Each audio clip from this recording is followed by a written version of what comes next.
So since my sister isn't going to be here for the Mario Kart tournament until later, I thought I'd go ahead and replace her with this sign that she got from me, which has actually already proven to be true. Because I yelled at XCOM too. It's not that there. There we go. Yeah, me neither, Act. I really didn't. So, Dragon Quest Builders 2. Before we go any further, I do want to say, if I end up not liking this game, something's wrong with me. Like, something's actually wrong with me. I don't think something is, to be completely honest with you. I do think that even divorcing myself from the immediacy of the moment, there are issues with XCOM 2 that happened to set me off more than usual. So I don't think there's something like wrong, right? However, I have played through this game myself on stream the last time we did this, and I have played through this game with my sister and with my niece and with my friend. I really liked this game, so if I suddenly don't like this game, and it hasn't even been that bad or that long since the last playthrough, so if I suddenly don't like this game after like less than a year since my last playthrough, something is officially wrong with me, and we need to like hit the stream breaks and figure out what the hell's going on. I'm just gonna put that prediction right up front there. Yeah, I was gonna say there will be things that piss me off. Don't mistake me. We will be giving this game negatives. In fact, I can think of two right off the top of my head. One of them is a gameplay negative, which is the camera controls. That's true on the console version as well, which is what we played last time. And one of those is, ironically, for the very stage we're on right now. But this actually is the stage that will be getting negatives. Because it deserves them. And for those of you who know... Oh, hang on, I gotta remember my buttons here. I have played this on PC, obviously, because this is my PC save, as you can see. Oh, where is it? Where did I put it? I like my barracks here, by the way. Everybody sleep in that giant pile. And just live with it. Guys, where is the damn thing? Oh, there it is. I see it. That's not the first time. So, for those of you who know this game, yeah, I'm just going to leave that on screen there, and that's why this is going to be getting a negative. No, I will not be using any cheats. Asterisk, I said that for XCOM 2 as well, so we'll see, I suppose. And yes, Bob is definitely going to be the builder here. But, despite the fact that this game gets negatives, because every game gets negatives, I think this is going to be a good game. I'm willing to give in to hubris and say, this is going to be a good game. And I'm going to like it. God damn it. So. Yeah. Before we go any further, I do want to say shoutouts and thank yous to, let's see here, the Gamester LP, Direct D, Delta 1 6X Yash, Krezeridlan? I'm sorry, I don't even recognize that name off the top of my head. Rit 18, Grub, Fringe Philosopher, Voice of Authorita, Terwax1, Jordan T. Hurt, Permius, Zastel the Keeper, Ivo Iliani, Croatia HF, Cashel Gladio, Canon Lingdren, Battle Programmer, Gijo Rulv, Short 72 HP 1, Tizara, Atomic Haggis, Jukeboz, Mr. Odsky, Ciela, Lord Atlantean, the person who put this game on the list, again, which was Goze999, and our majority shareholder, Savacom. Which means, yes, Savacom has majority shareholder in a game that I am supposed to like, damn it. And you'll notice that Crazy Horse is not on that list because he sucks. I mean, you're absolutely right. That's why I'm kind of deliberately rolling the dice. Like, I'm trying to deliberately jinx myself to kind of like get that out of the way. So we'll see how that works. I should also mention a quick aside. So usually I like to give a little statistic like how long it took to get funded, but the truth is this and 1, 2, 3, 4, 5 other games all got funded in 7 days. And you're probably thinking, how is that possible? Well, that's the power of dealer's choice. In fact, I funded all this stuff a while ago, back before the queue got backed up. This was intended to be being done about a year ago.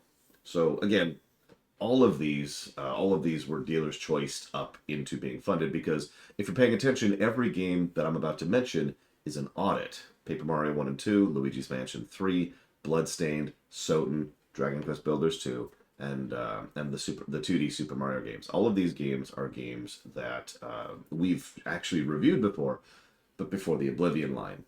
And what I did a little over a year ago was I sat down and I looked at the list of the games before the Oblivion line, and I parsed it down to games I would like to do an audit run of, a game to re-review, because I wanted a modern review of those games, and because I wanted to replay them.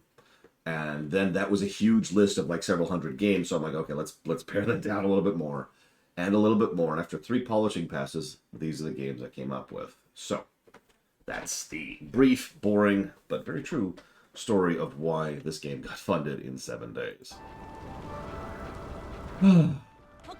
And real talk, I'm already in a better mood just listening to the music and seeing the visuals, and yeah, I'm looking forward to it. I'm looking forward to it.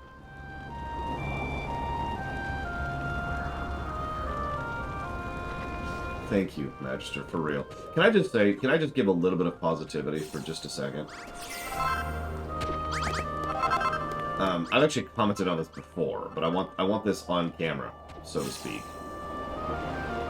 The last time I streamed XCOM 2 was one of the earliest streams I ever did on the YouTube archive channel, right? And there's just so many spikes here. Bob! And I got some of my earliest negative stream comments on that VOD. I still remember several of them. And some of them were not terrible, and some of them were awful, as is the norm for YouTube comments. But I got a whole bunch of bad comments, and the whole time I was going through the XCOM 2 review, one of the things going on in the back of my mind was, oh Jesus, I'm going to get all those horrible comments again. But I haven't. In fact, what I've overwhelmingly gotten is people sympathizing with me being frustrated and completely agreeing with me on how padded XCOM 2 is.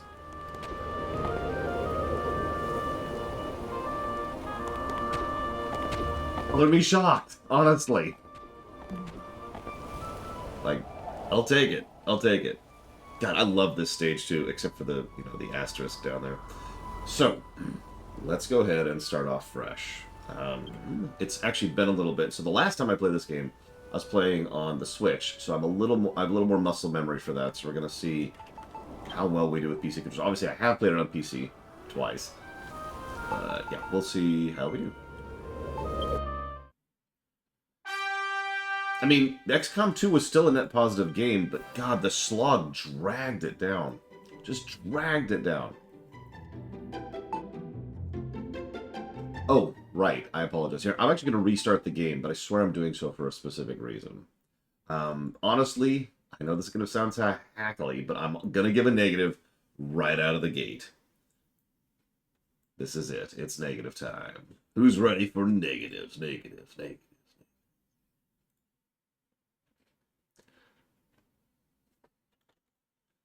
If you can guess the negative before we get there, then, I don't know, I'll give you a brownie. Or something.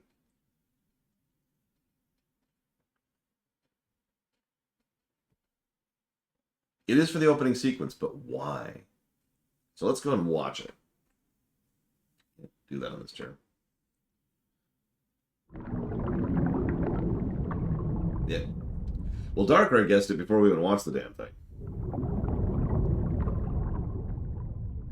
Oh no, this is a Dragon Quest game. As we'll see in literal seconds. For those of you not aware, Dragon Quest games are dark. They always have been. Well, they have been since 4. So these people are being forced to try and destroy statues of their goddess. When they don't, they are killed. That's how the game begins.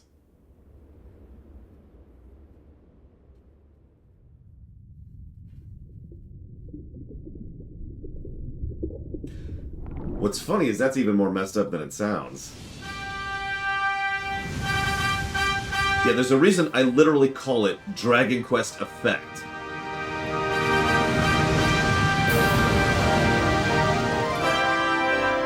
God, I'm already in such a good mood.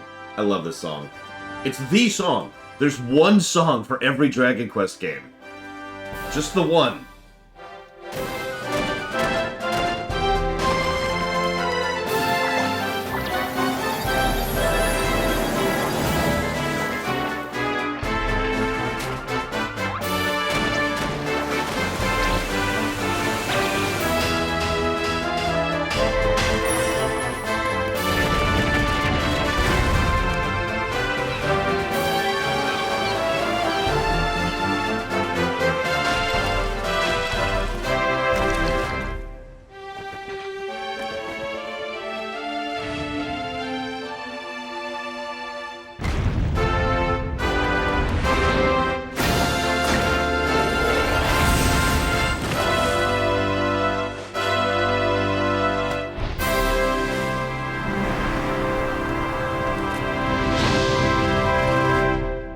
So, hope the appointment goes well, Bregman. Let's get this out of the way. Negative for spoilers. As with so many games like this, that spoils way too much. And we pretty much always give a negative for that. It's irritating, and I'm not going to give this game a pass for it just because I like this game.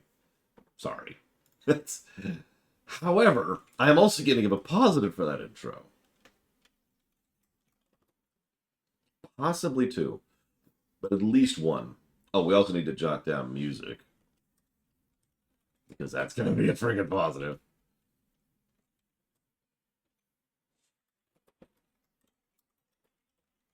That's an interesting question, Jay Palmer. But the thing is, there's two sides to that. No, it wasn't Crazy Norse, which is why it's only one negative. We've seen some of these intros, especially in like the Tales of series, which is really bad about this, where those intros spoil everything. And it's just like, what are you doing? Why are you giving... Like, imagine... I'm trying to think. Imagine a game that starts off, and at the very beginning, you see, like, the rose, the globe falling off, and then there's a big shot of the sled, and then he's like, Rosebud, in the intro. And I'm just like, what? What? Anyways... I know, it's ridiculous, Melkor.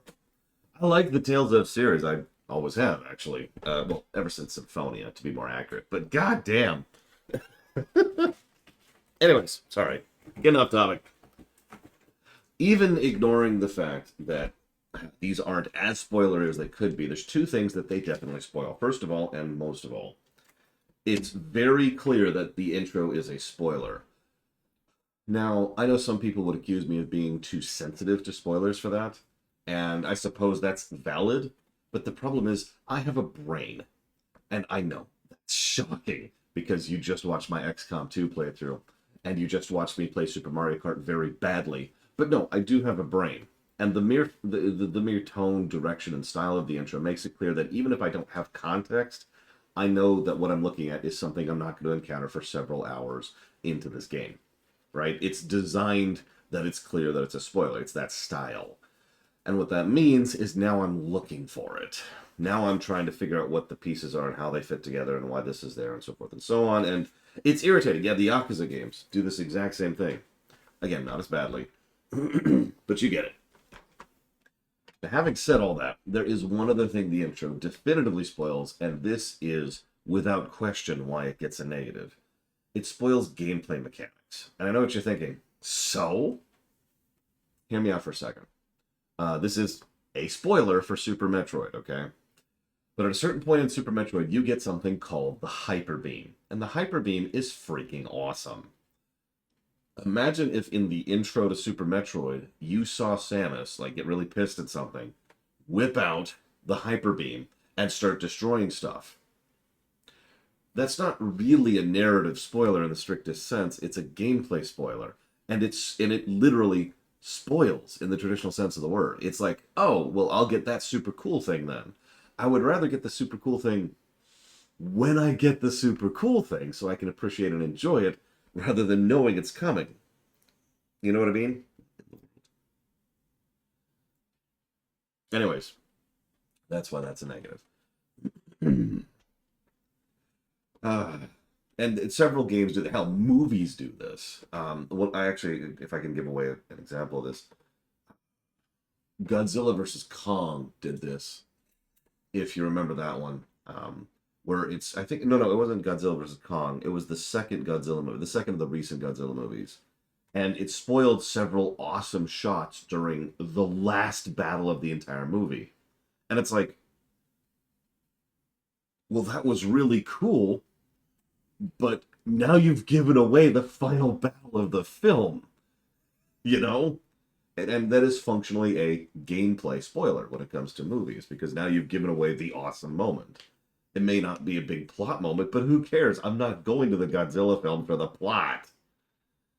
Have a good doctor's appointment, Bert. Everyone's getting doctor's appointments today. Even my friend is. Or no, that was yesterday. My bad, my bad. Okay, that was strange. Yeah, actually ditto. You'll notice we stopped covering movie trailers on this show. That's actually why. It's because it was getting too aggravating. And it's like, you know what? We're done. So, yeah. Oh, God. Yeah, the Kingdom Hearts 3 trailers spoiled so much. Okay. Bing to you, Flagand. Alright, so. Let's get this out of the way. While there are 3 save slots, you're locked into a save once you choose a save slot. Like, you're locked into that campaign. That is a negative. I'm sorry. It's only one negative because it's not as bad as it could be. Looking at you, Pokemon. But the fact that you do not have the ability to save in what is in every way an RPG, that's not great. It is functionally a single save slot. It's just there is an asterisk there that you can't have multiple campaigns going simultaneously. But still, that's not great. So, negative to save design.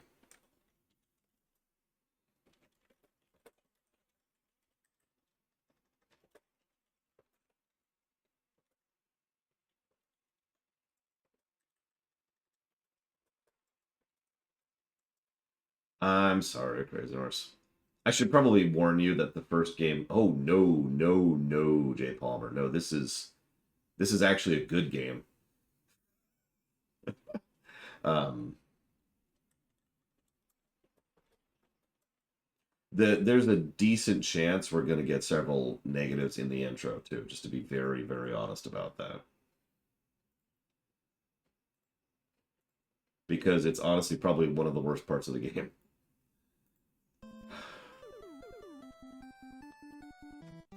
I mean, honestly, I bet most people could make a good story in RPG Maker games. And I mean that. In fact, we've covered at least 3 on this very show.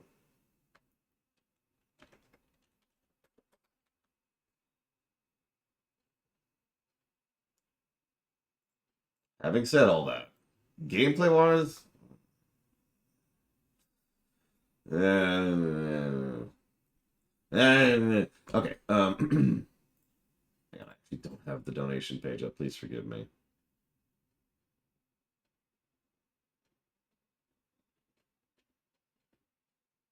That's from Ect. Thank you very, very much for the donation, Ect. I'll put it towards absolutely nothing.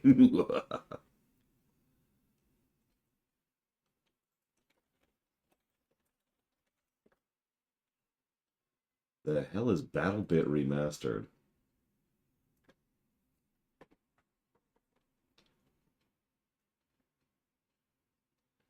I've never even heard of it, period.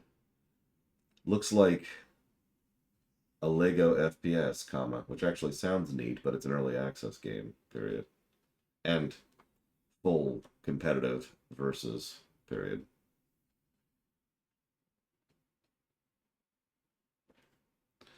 Anyways, there is, yeah, see, the problem is Alex is quite correct. I don't want to cast too much shade at RPG Maker because I'm mostly being facetious. I don't really mean it, if that makes any sense. But RPG Maker does have, honestly, a pretty hard cap on what you could do gameplay-wise. There's just only so much you could do with that engine, kind of by design. Having said that, we have covered great stories in RPG Maker games, and I know a lot of people, value story over gameplay, so there you go. Um, So, um,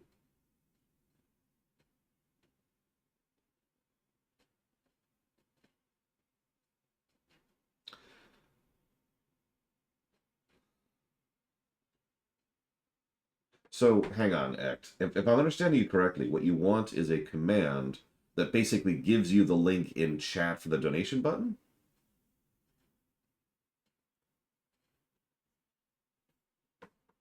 Is that what I'm hearing?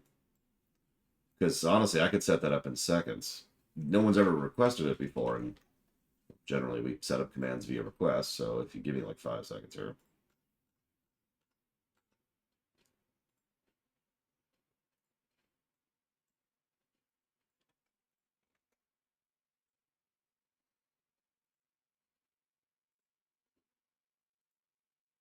No, no, it's fine. It's fine. It's a perfectly valid request. It's just never occurred to me before. Because, yeah. I mean, I don't know how many of you have noticed, but the donate button is actually uh, kind of buried on the website, kind of on purpose.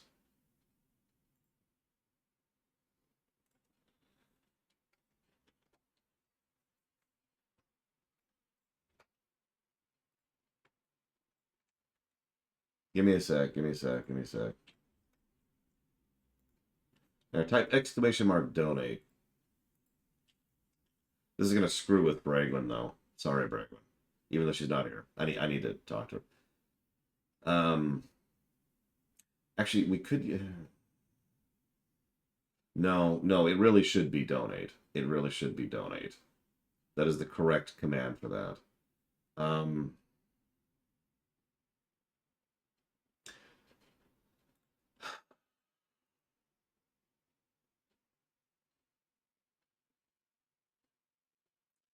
that's a good question, Cardboard Gulliman. I don't know.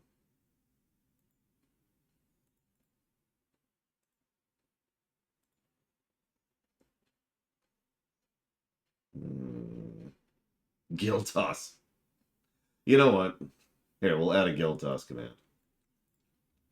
Sorry, Braglin. I apologize for making your job harder. Do you know that like macro you've got for exclamation mark donate, Braglin? Could you change that to exclamation mark guild toss, please?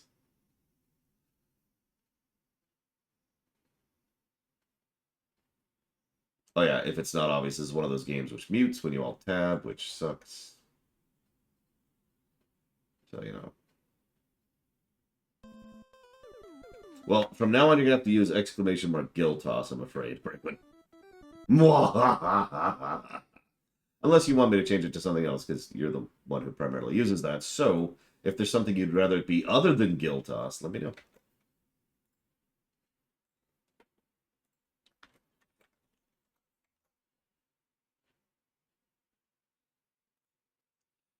By the way, it's actually in as tip as well as donate.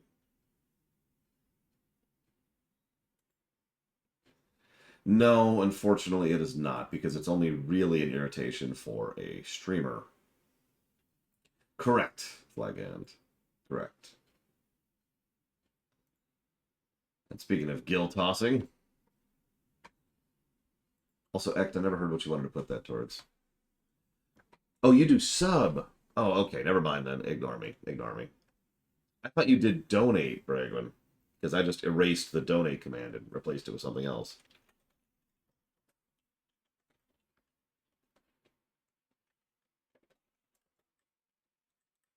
Never mind. I'm gonna leave Guild Toss because it's funny, but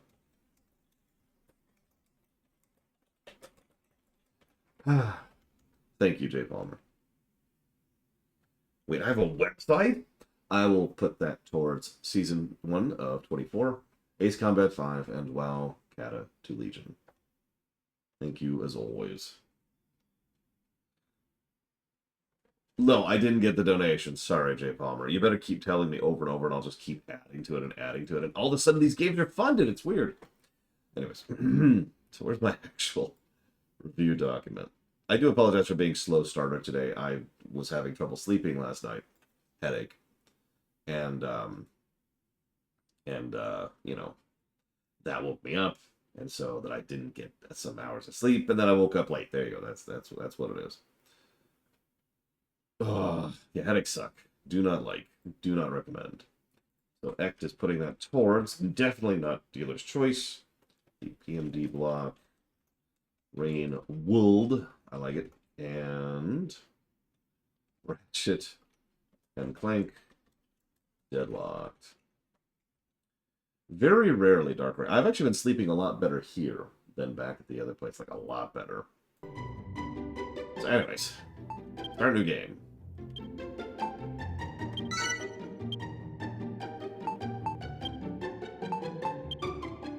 Let's see. I'm pretty sure we went with white hair last time.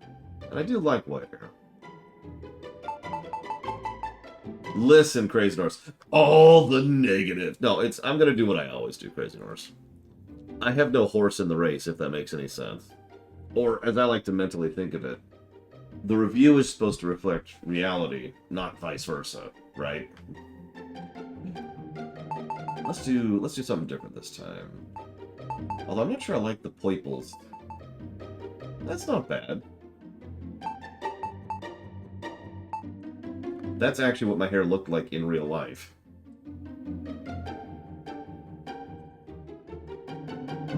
I don't remember that. No, of course you don't. What?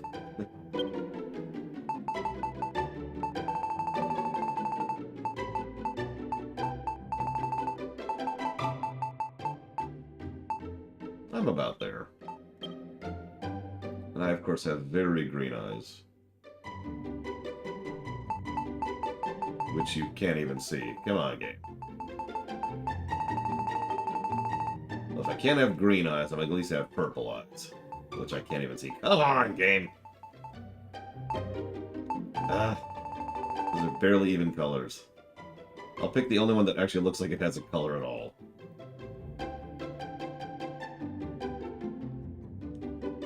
Oh, I know, Crazy Norse. Nobody was watching it last time.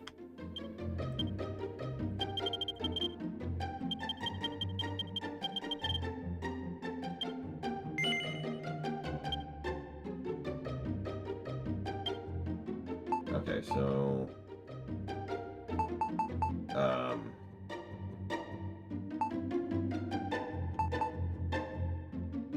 Okay, that doesn't really apply here.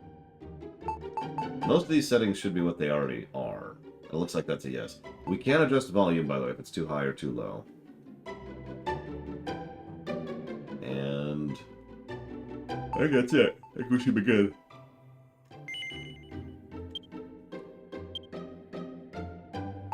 Yep. Get bloom off.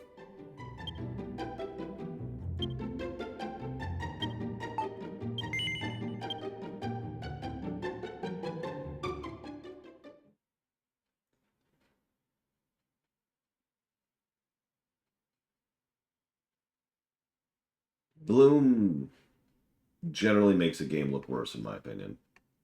See you around, Dark Rain. Have a good night's rest. Vengeful. Oh yeah, speaking of negatives. Vengeful with my children and destroy all before you.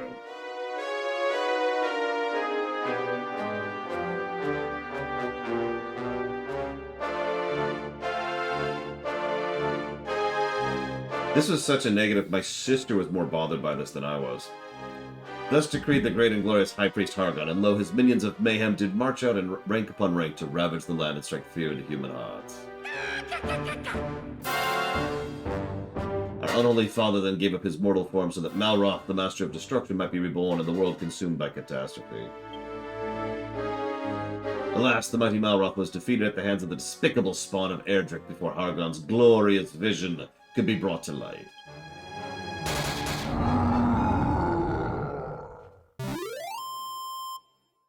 And that's Dragon Quest II. Any questions?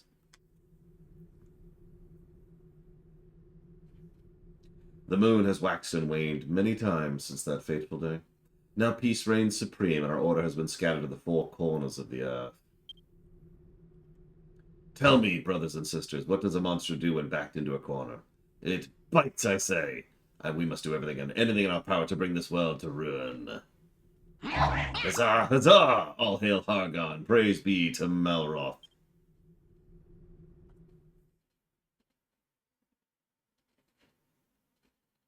1 second. I actually do need to look something up here. Oh, hellish Father, hear our prayer. Deliver us from this world of oblivion. Lead us ever onwards as we build your dominion of darkness together.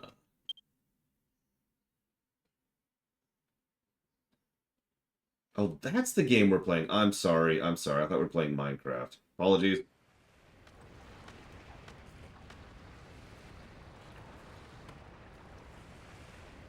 Runner.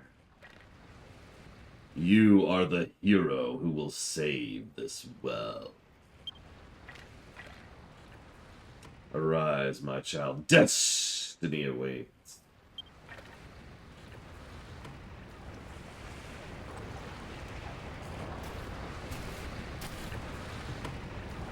The look on your face.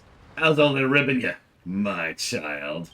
You're no hero. I know that much. You're one of them builders, right? You might want to watch that mouth of yours, boy. Telling the truth might land you with more than you bargained for. Still, at least you're not a master builder. You might only be an apprentice, but that'll do. I've actually got just the job for a lad like you. Once you've wiped the sleep from your sockets, come meet me up on deck. So, negative number 2. This song.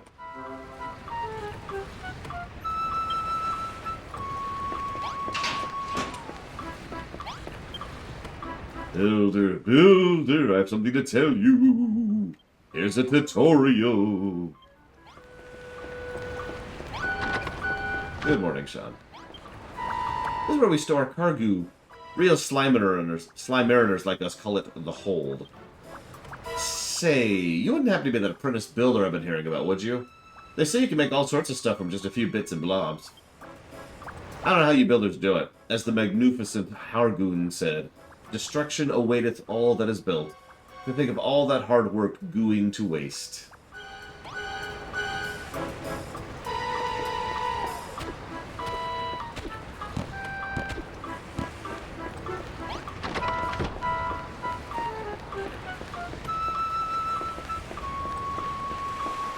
See, the thing is, a lot of the music in this game is going to get positives. And then there's this song, and there's the song for the second island. You know the one. Ah, the builder. Tell me, boy, do the children of Hargon frighten you? Do you wish to flee from this floating coffin? These waters are cursed. Strange voices carry across the waves, and many a vessel has vanished into vapor, crew victims to unknown fate. Now are you scared? Not as scared as I am, I assure you. I'll be off this death trap at the first opportunity. Hey, Pillars of Snow. Good work day, hopefully. Because it literally is, Mr. Red. Builder, builder! Here's a tutorial. You're that apprentice builder we nabbed in Catholic, aren't you? I must admit, I feel two pangs of sympathy for you. It's not very nice to know your end is nigh. Well, there's no master builder. You're only an apprentice, but you're prancing around like you own the place. Honestly, you can't go anywhere in the days without bumping into an insolent little builder hell-bent on undoing all our hard work. The world's going down the pan, that's for sure. Only the chosen one is to eliminate the bothersome builders like you, one by one. Points if you can understand me at all here. This ship keeps swaying from side to side. I feel a bit seasick. What's that? You want to know where we're sailing to? I haven't the foggiest. The higher-ups would never tell stuff like that to a little Dracky. Hello, Guman. We're the last surviving members of the Children of Hargu, the ones who didn't get squished. We're going to bring this world to its knees in the name of the great and glorious High Priest. What's with all the slurping? Oh, I'm just salivating at the prospect of squashing you humans once and for all. Slurp, slurp, slurp. Whoops.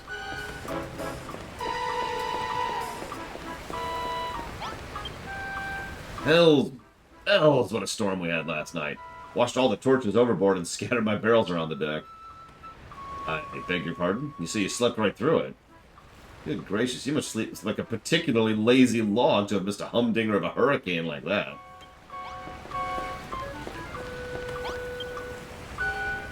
Mindenhall, Cannock, Moonbrook. From forth these three kingdoms did the hated heroes, the scions of Erdrick, who laid almighty Hargon low. With his dying breath, our exalted leader surrendered his mortal form so that Malroth, the Lord of Destruction, could be born. This is on Steam. I am playing the Steam copy right now. Bar. Bored beyond belief. Yeah, me too. Can we move on to the next game? Oh yeah, this game's on sale right now, by the way. I'm going out of my skull with boredom, I tell you. It's nothing but ocean everywhere I turn. Water this way, water that way. Ugh, just give me something to look at that's not the blooming horizon. God. A little tired, but yes, thank you for asking to go in it. Have you heard? No. I'd better give you a quick history lesson then. In an age long since past, this world was ruled by the iron fist of a king among kings, the mighty Dragon Lord. Ugh. I was one of his loyal foot soldiers, but the master I so valiantly served was vanquished at the hands of some hotshot hero. So, when High Priest Hargon rose to power, I wasted no time in signing up to join his dishonorable ranks. Alas, even he was destined for defeat. Just my luck. Now the other skeletons look down on me for switching sides. I'm even starting to think the downfall of these great leaders could be something to do with me.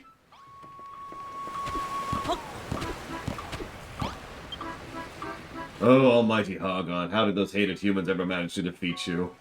Did the whole world not cower before you after you obliterated Moonbrook?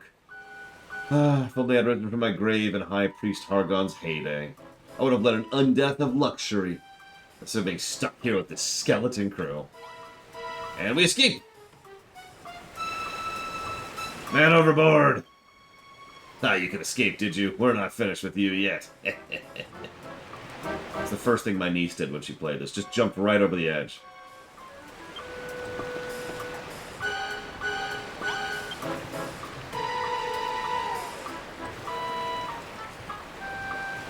Stairs are no match for you, I see. You just can't keep a good lad down. Now, as you've no doubt spotted, we're sailing on the open ocean. You've got no chance of escaping, so don't even bother trying. Not that you get very far anyway. You're nothing but skin and bones. Here, get this down your gullet. It's fresh from the captain's table, which is where I sit, by the way. Runner can't remember the last he ate. The thought of food makes his stomach start rumbling. Believe it or not, that kelp can be eaten. That's what it said, not me. Down in one. That kelp's pretty tasty, isn't it? Pungent aroma, slimy texture, make it for a spine-tingling combination. You should thank your lucky stars you got to scoff to such a scrumptious snack, because it's the last meal you'll ever eat. If you heard me right, you'll be dead soon enough. But don't worry, you won't be shuffling off this mortal coil just yet. I got plenty of hard graft for you to be getting on with first. Cool. You can wipe that lily-livered look off your face. I'm not going to send you to the cemetery anytime soon. So long as you got some life left in you, I'll give you a chance to keep hold of it. But you have to follow my orders to the letter. What's that? You want to know who we are and what we're doing here? If you're that desperate to find out how far up the creek you are, without paddle, I might add, go and talk to those 5 monsters beneath the flag over there. Which I actually already did, but, you know, whatever. So, yeah, we've literally already done this. Sorry.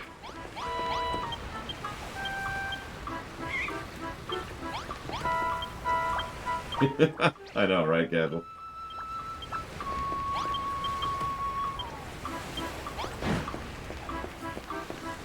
And since we... Oh.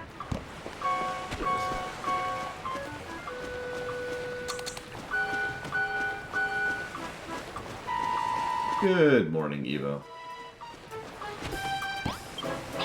Scree! A human! What are you doing up here? Are you sleeping off work too?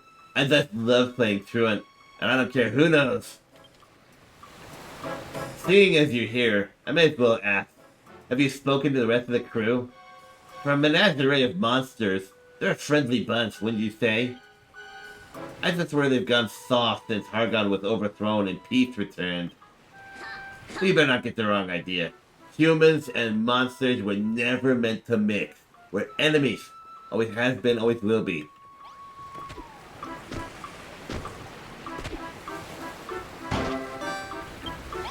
As you can see, there is fall damage.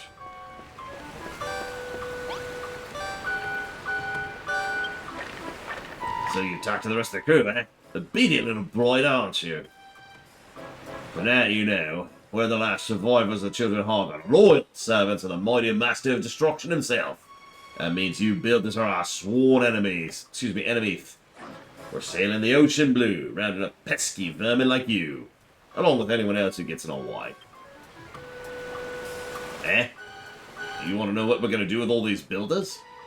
Only the higher-ups know for sure, but I'll make no bones about it. I reckon you lot are up for the chop. Still, doesn't mean we can't make the most of what little time you've got left. Just be thankful you can be of some benefit as your final moment draws closer.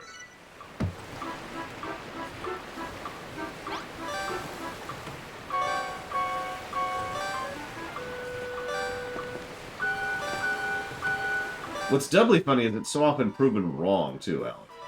Including in this game, while we're here.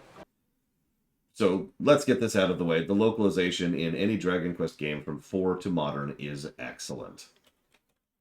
As in, honestly, triple positive potential.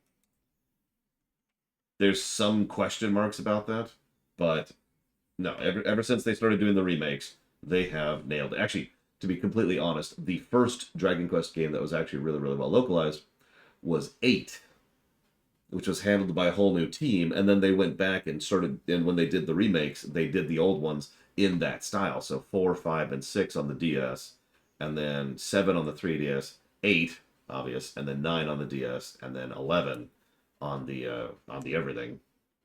Very, very, very, very, very good localization. Also, let's just get this out of the way. The dialogue pops in these games, so we're just going to give that down now. We've obviously got atmosphere and tone, which is going to probably be like multiple positives per area, to be completely blunt. Let's see. I'm trying to think what else there is just like immediately here.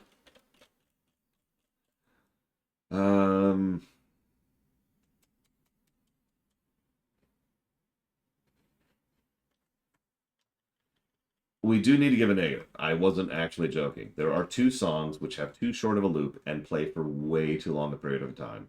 We're listening to one of them, and there's another one later, so... I know, right, Melkor?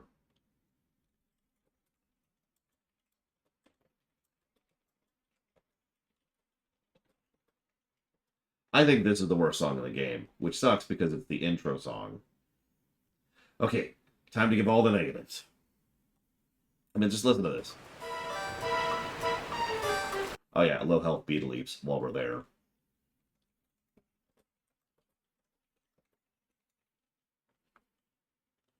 Honestly, that might be a 2 for that.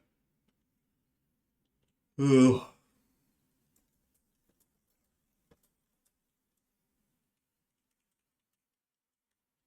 So, and 50 more negatives after this. Yeah, so I can't fix that. Listen up, Builder. Unless you want to spend the rest of your life behind bars, or worse, you'll do as I say. Hi, Spartan. So here's the deal. Last night's storm messed the ship up good and proper. I want you to make things shipshape again around here. To start with, I want you to break up all the driftwood strewn about the deck with the wood, and bring me the wood when you're done. Go on, chop chop.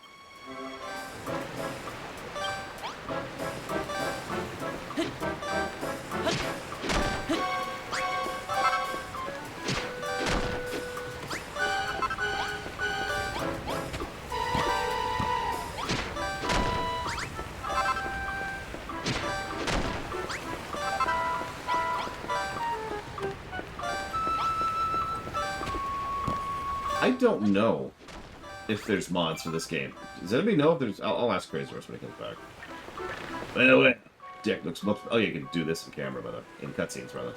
Well, deck looks much better in shape now that you picked up all that wood. No flies on you, eh? Still, I suppose being given the chance to save your sorry skin will tend to give you a kick up the coccyx. You want to know why I'm giving you this chance? Well, truth is, as a sworn servant of the Master of Destruction, I'm not supposed to fraternize with your kind, but considering the state of my ship, I've got no other choice. Anyway, it's not like you're a proper builder. You're only an apprentice at the end of the day, so I'm sure it's fine. You wouldn't forsake me for a little thing like this. Right? Anyway, I think you've chewed the fat long enough. If you want to cling to life for a little longer, I suggest you continue working like the dutiful little builder you are. Remember, you get all sorts of useful materials by smashing things up. Just be careful that what you batch doesn't batch you back. Yes, every monster on the ship right now, Mr. Red. And every monster in this game, with like 5 exceptions. Also a lot of monsters in basically every Dragon Quest game. You're an old one. Since that moment I let you out of the cell, you've been scurrying about my deck and chatting with my crew without a care in the world.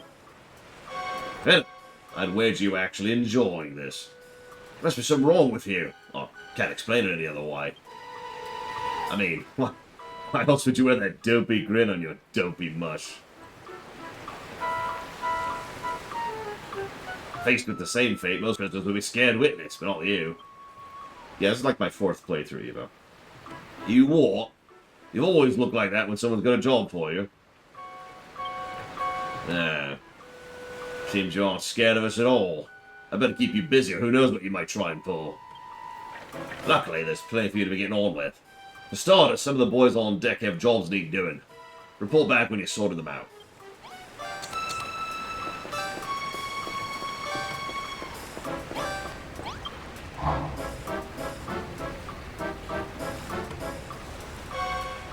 Ah. I've been watching you, Builder. I saw you scrabble around the deck, greedily pocketing all the wood you can find. The raging tempest that struck last night washed all our navigation lights overboard, but such things can be rebuilt, can they not? To wit, I wish for you to use the wood you collected to make some torches. You see the worn-out workbench over there? Use it to make 5 torches. Here, I believe you will need this oil to craft them. Once you have the torches, you must put them in their proper positions. They will go there on those 5 blocks. Do not fail me.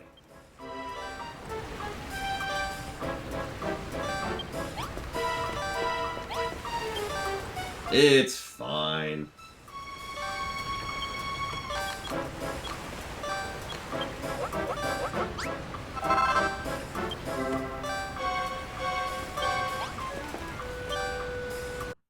Hey, sorry. I need to get away from the beat leaps and the music. Oh my god. Thank you very, very much, Zastel. I think I'm going to get food at some point, which will get rid of the beat leaps.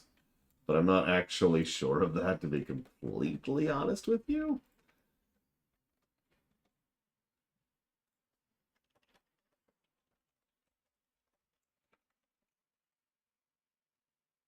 Enjoy your games, Astel. And thank you for the positivity. Ooh.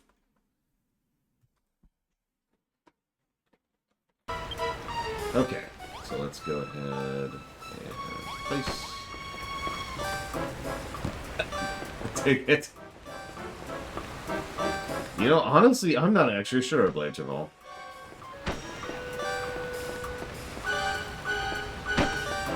Let's find out. Oh, I can't save. Let's not find it.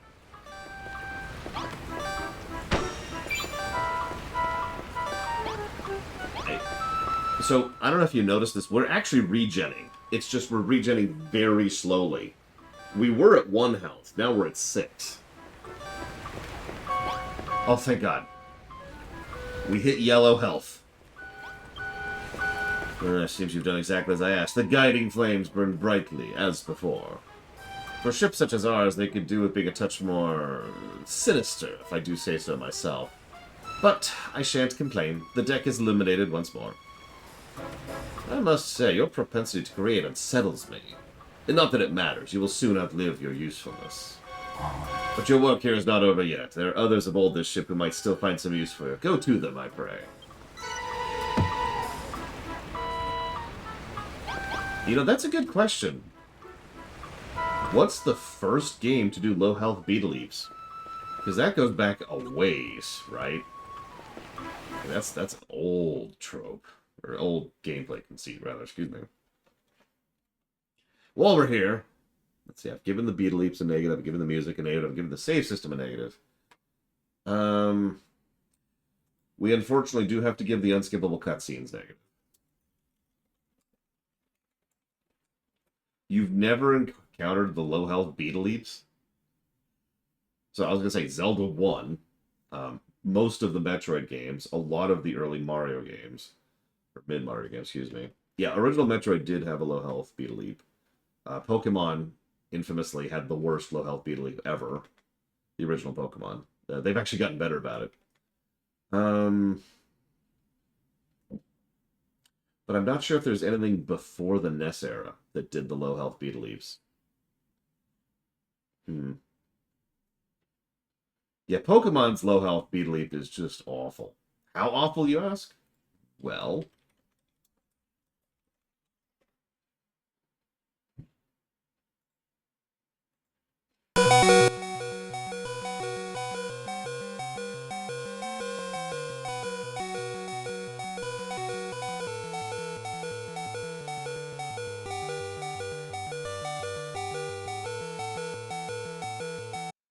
and that was only 15 seconds of that nonsense.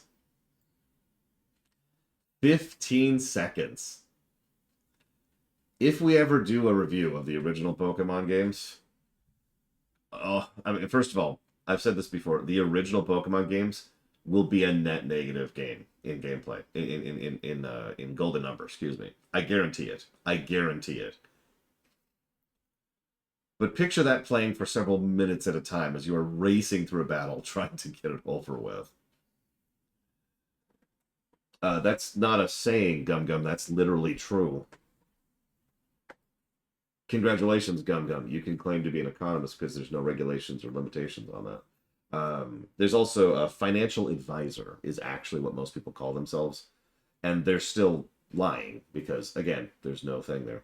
Generally speaking, 3, but because of the gradients of the system, by design, J. Palmer, individual things can get more than 3 negatives or positives, depending on how we zoom the camera in. So, dee-doo, dee-doo, dee-doo. Might actually break the 3 barrier, depending on how we line that up. Assuming we ever do such a run. I don't really want to be completely honest with you. Oh, it's insane, Alex. It's actually bonkers.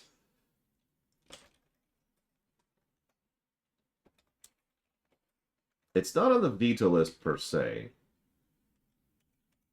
but it might be. Like, if someone donated for it, I might just straight up say no on the spot and be like, let's save that for a rainy day. Let's go win the lottery. And then be like, hey, so let's review the original Pokemon and just shred it. Just tear it to shreds. And then everyone would be upset because I'm destroying their childhood nostalgia. Thank you very, very much, Random. Oh, right, I actually forgot to do that. I will put that towards Mother 3, Xenoblade 3, and Spirit Fair. Thank you.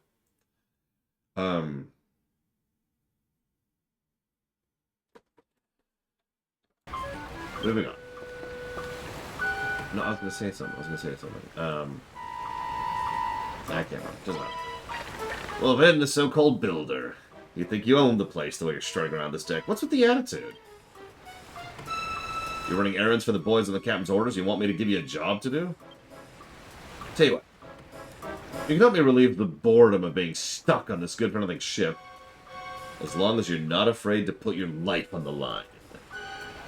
Truth is, I've always wondered whether builders can fight. How do you feel about going mano a mano with a monster? Oi, you! Fancy taking a swing at the kid? Just try not to kill him. Alright, better put them dukes up. I warn you, though, that skeleton's a proper head case. Come find me after the fight's finished, if you can still walk. Oh no! Oh no! Of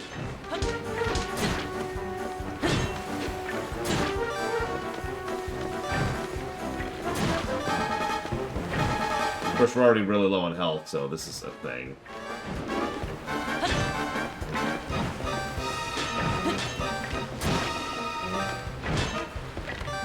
So let's get this out of the way. The combat in this game is not great.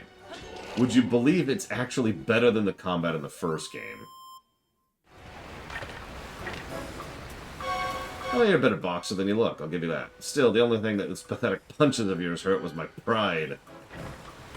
Not that I should be surprised. You're pretty bony for someone who claims to be a builder. Doesn't exactly bode well for your future career, does it? Lucky you don't have a future to speak of at all. Alright, I'll be off with you. Go tell the boys, bosun, what a weakling you are.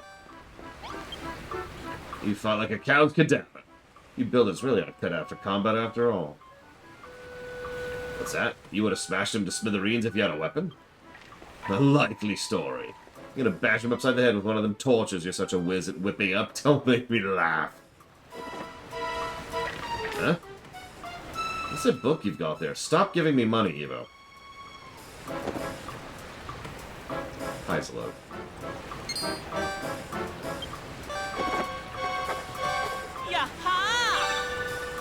We can now make a weapon. Don't stand there smirking. Tell me what's so funny. You just worked out how to make a cypress stick. Well, I never. Are you telling me a builder can invent things as well as make them? Well, don't just stand there looking gormless. Put your money where your mouth is. Make this cypress stick. You know where the workbench is, right? Oh, one more thing. Once you made it, don't forget to equip it. Weapon's no use otherwise. Is this canon to Dragon Quest lore? Yes. This is... So, the big... This is actually technically a spoiler, but I don't care because we've already said it like 3 or 4 times. This is actually a direct sequel to Dragon Quest II. And I do mean a direct sequel. So, for those of you who've never... I hate this song. For those of you who've never heard me use that terminology, let me be very clear. A direct sequel is a sequel which follows through on the events of the previous work. An indirect sequel is a work that happens after the previous work. So, like, Dragon Quest Builders 2 is an indirect sequel to Dragon Quest Builders 1, but Dragon Quest Builders 2 is a direct sequel to Dragon Quest 2. Or, as the example I like to bring out is from the Zelda series. Majora's Mask is an indirect sequel to Ocarina of Time, whereas Wind Waker is a direct sequel to Ocarina of Time. It has to do with how much the sequel has to do with the original work, right? So, this is a direct sequel. This story is completely constructed and made from and by the events of Dragon Quest II. Sounds like... See, I don't agree with that, Jordan, but that's just because I'm crazy, mad, and insane. I know, Zalog. Unfortunately, yes, Blade Travel, and I hate you for being right about that. Thank you, Dorelis. I will put that towards ESO. Much appreciated. Thank you. And then I got an Evo Nation. Gotta go see what the Evo Nation is here.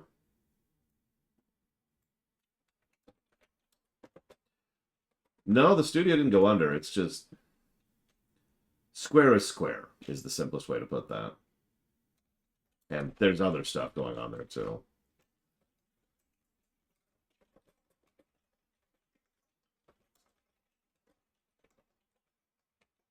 So that's going towards the Dragon Age block, Pathfinder Wrath of the Entirely Too Long Game, and Untitled Goose Game.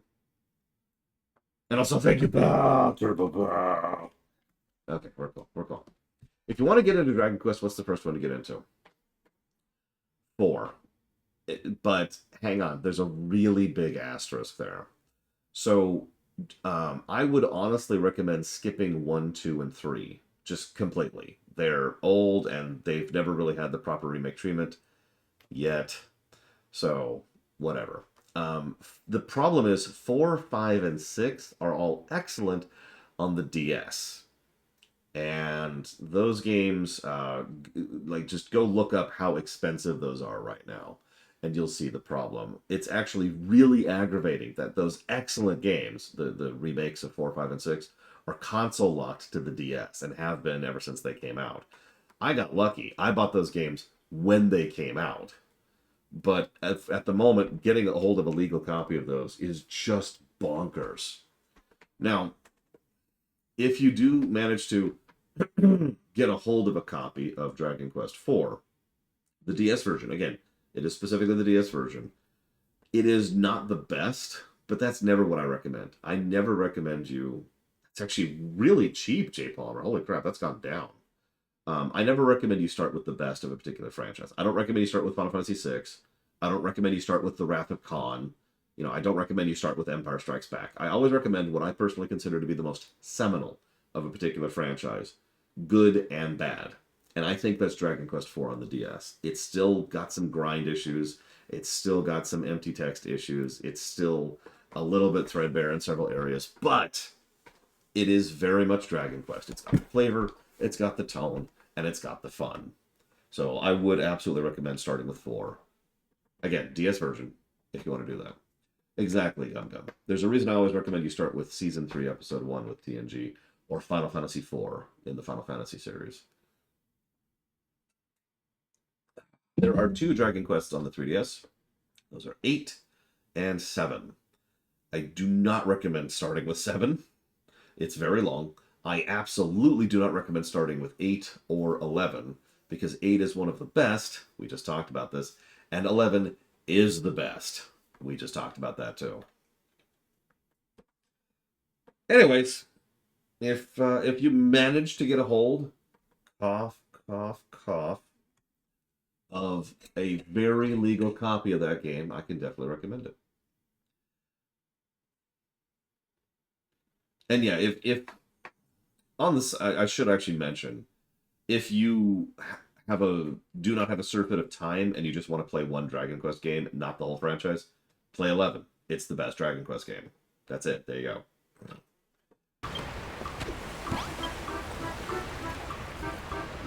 Now, I've given that advice like a couple weeks ago, Gum Gum. That comes up all the time. In fact, I think I gave that advice a couple of days ago at this point.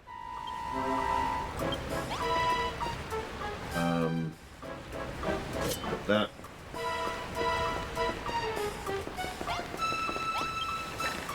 The boy genius returns, Cypress stick in hand. Now you really do look the Paul. What do you say? Fancy another crack at the old bag of bones now they got a weapon? That's the spirit. I want to watch that Rana try and put himself back together once you're through with him.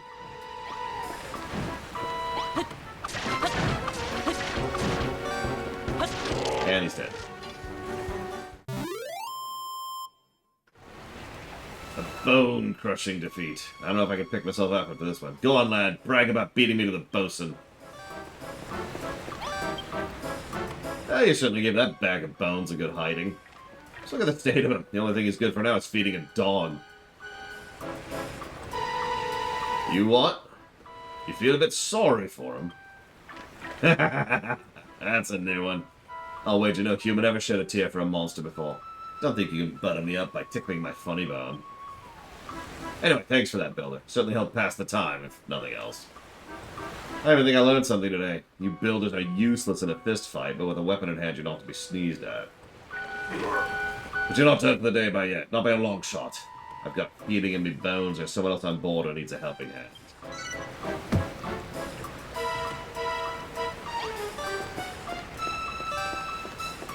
I should mention, by the way... There we go. Just about to say.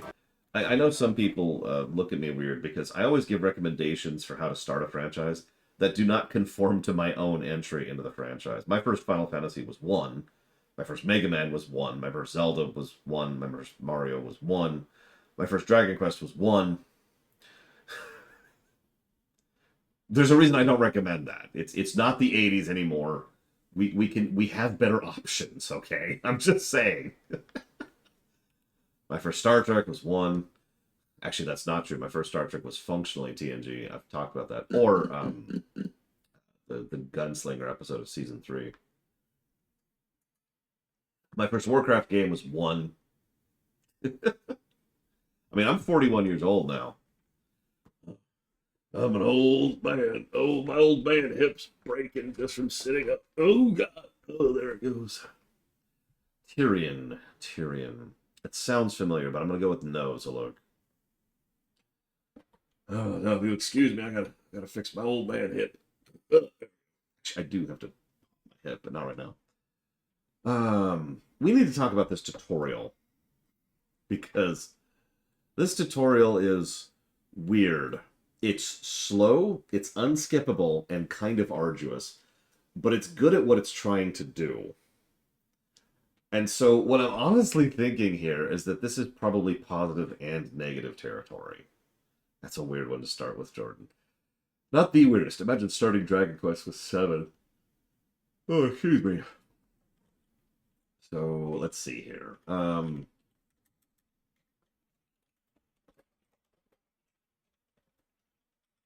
Oh, she loved it.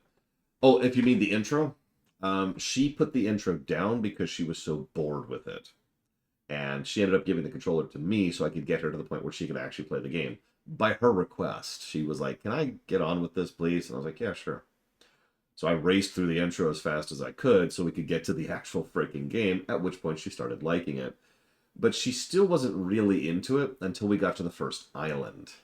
The intro for Dragon Quest Builders 2 is honestly one of its worst aspects, because once you get to the first island, the game opens up hard. And that's awesome. And getting there is just like, come on! Come on! Come on! So I'm going to jot down a couple of thoughts here. Put some question marks here.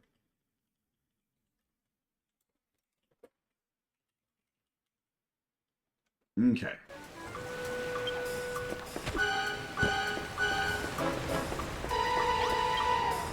My, you have been a busy little boy, haven't you? First you made the torches, now it's cypress stick. Oh, I need to write that down, too. Sorry.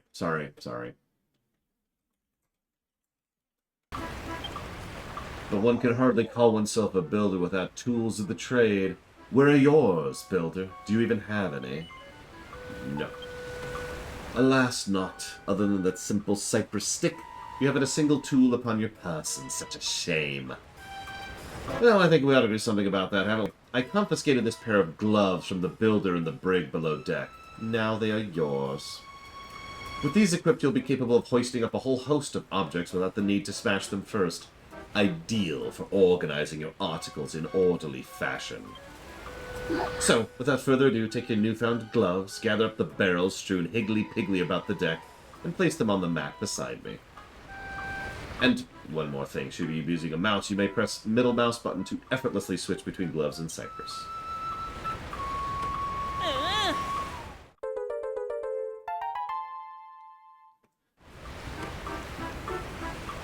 Like he said,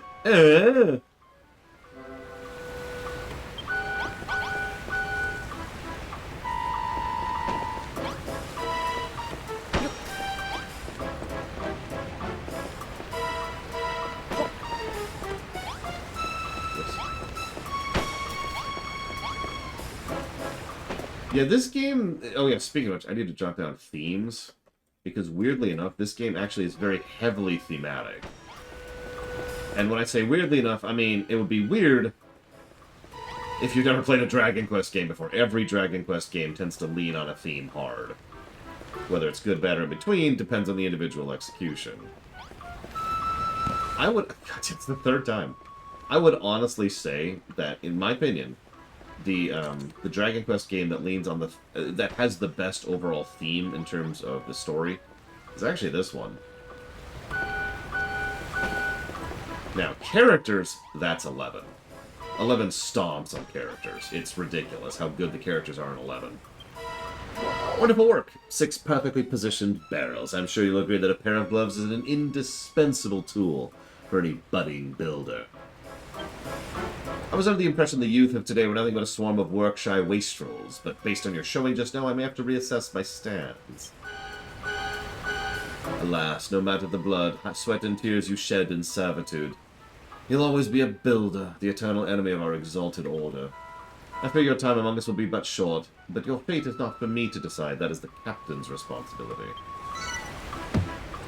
I can think of one character in Dragon Quest XI I didn't like. Can you guess which one? If you say Salvando, what is wrong with you? It would appear you have attended to everyone's errands for now. Hurry along and inform the good captain you require some more back-breaking chores.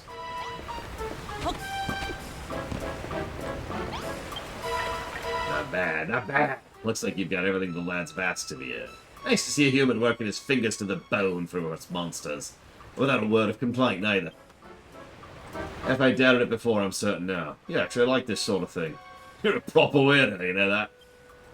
Still, I won't be satisfied till I hear it from the horse's mouth, so to speak. Do you enjoy building things? Of course you do. It's what gets you out of the bed in the mornings. I can tell from the fresh look on your fleshy face. You got all the makings of a master crafter. And that's why we can't let you live.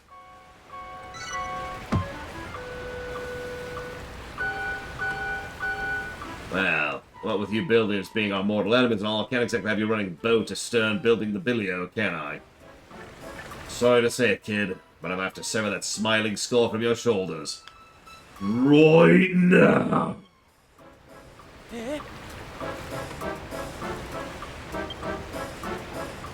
I'm just tickling your ribs. Don't look so scared. I'm not really going to lop your noggin off. Well, as long as you stay on my good side, that is. After all, I wouldn't want to lose a willing worker like you. I reckon you've got what it takes to be a cracking little cabin boy. And what's more, I like the cut of your jib. What do you say, laddie? Will you join my skeleton crew? You don't have to say anything. I can tell you two have come with joy to thank me now. Actually, there's something else I've been meaning to ask you. What's a big book you've been lugging around? I've never seen anything like it before. Storm. Oh, where'd the rain come from? I'll check. You have to tell me later, laddie. There's a storm rolling in.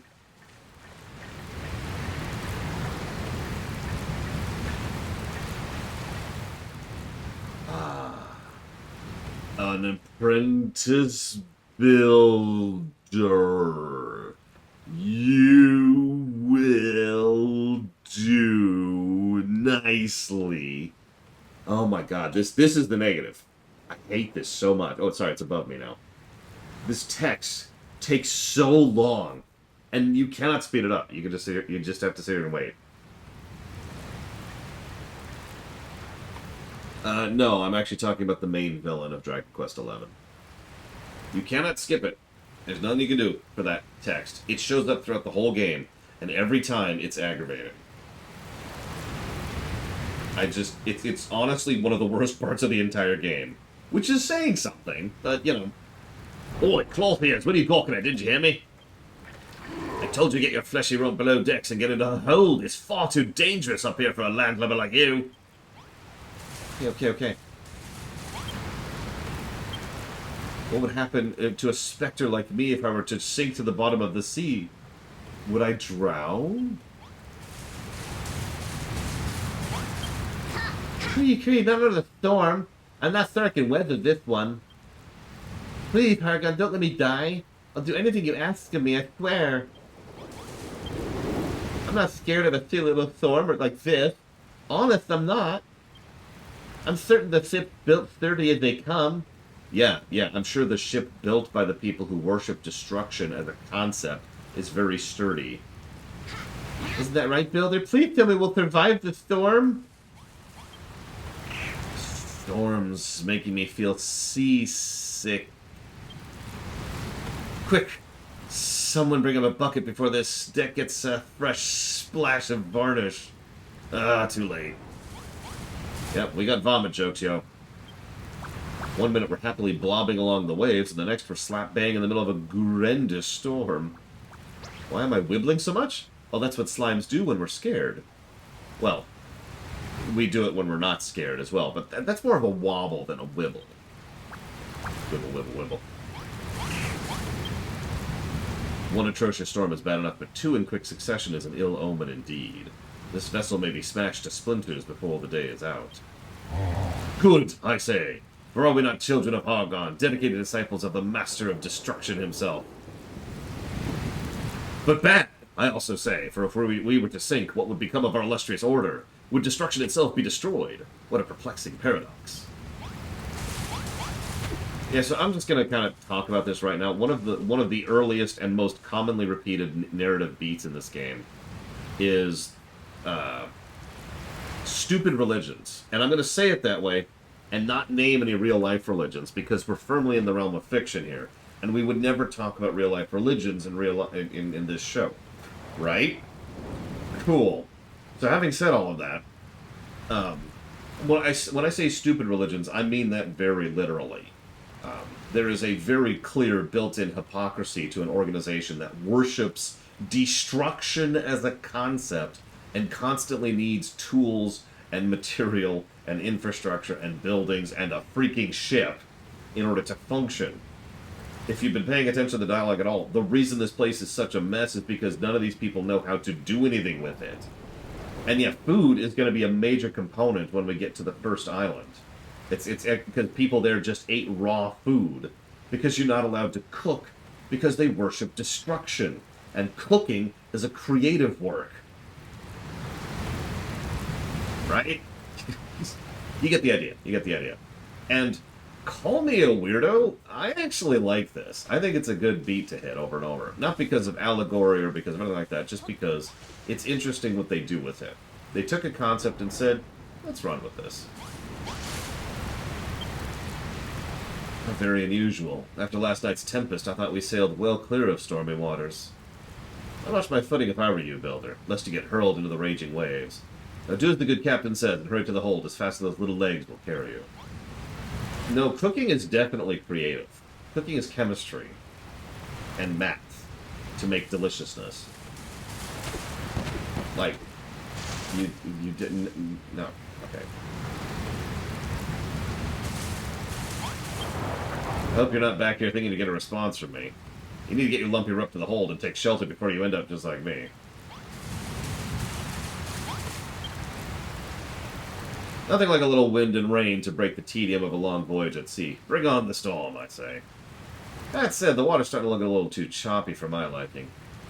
Maybe calm seas and a bit of monotony are the way forward after all.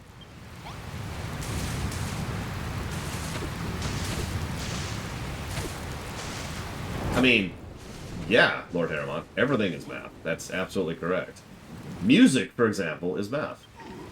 Ugh, trying to give me a heart attack?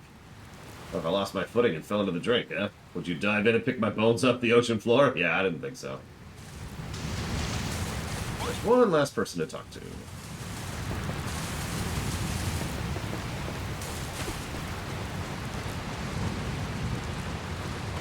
Listen, we all know, thanks to this sign, we all know I am physically incapable of relaxing. Three! Have you seen the sky, human? The clouds are racing by and there's an ominous electricity in the air.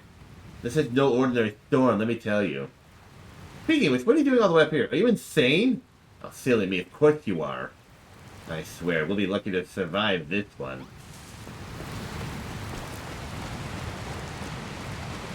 But yes, to be very clear, the marriage is the word I'm going to go with between destruction and creation is kind of one of the main narrative points of the entire game, including cooking. What an awful storm. I've never seen the ship shake and shudder so.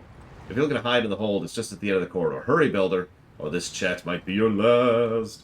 Oh yeah, by the way, you remember them mentioning that they picked up the gloves off of the other builder?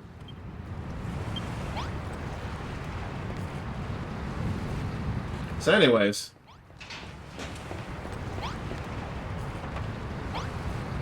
it's actually probably one of them, but what's happening out there? We're doomed. Doomed, I say. What a way to go. But I thought things couldn't get any worse. The mother of all storms strikes. My luck runs dry just as I'm about to get soaked. Great. You, Builder, now's not the time to be rubbing your freedom in our faces. Put a stop to all this shaking, or I will be very cross. Oh yeah, speaking of which, Evo, I have a question for you. What do you think of the art style of this game? Builder, Builder, though the storm may beset your spine a tingle, you need not fear. Our captain is the finest sailor the children of Hargon ever had. The ship will be safe with him at the helm. Follow his order, you'll live to see another day, but if you rock the boat... well, let's just say I hope you can swim.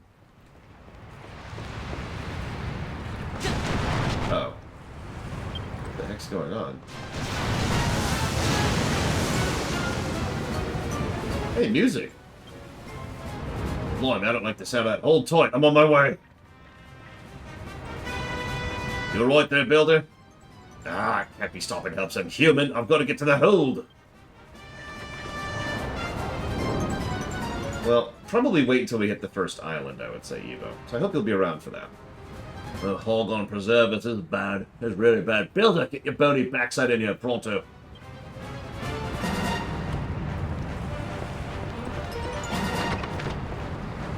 Over here, Builder. Builder, you've got to do something. I'm going to get squashed into the ocean, and I don't know how to swim. You're slime. What take you so long, eh?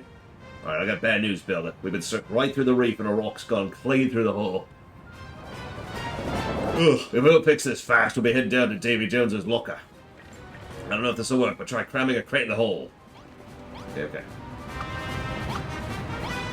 Oh, what's the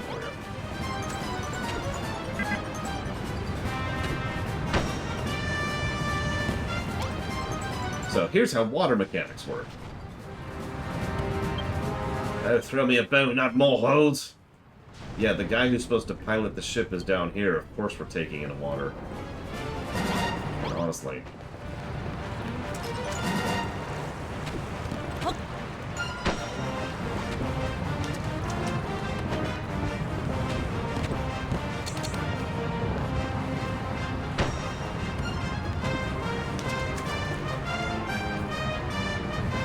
Your lifesaver.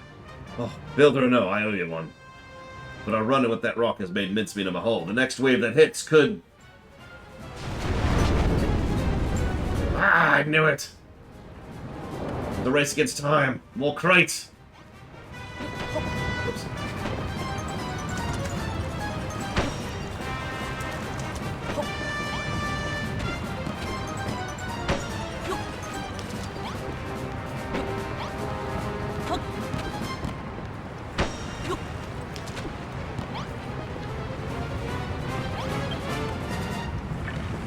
Shored up my ship good and proper, Builder. I know where I'd be without you. She holds for now, but who much knows how much long... throw me a bone, we're done for! Holy moly, look at the size of that one. We don't have any crates big enough to pick a hole that size. This is it, Builder. It's nice knowing you. Don't forget me, Builder! And a very minor, interesting note. If you paid attention... The skeleton captain actually tried to defend us with his last action there. Did you catch that?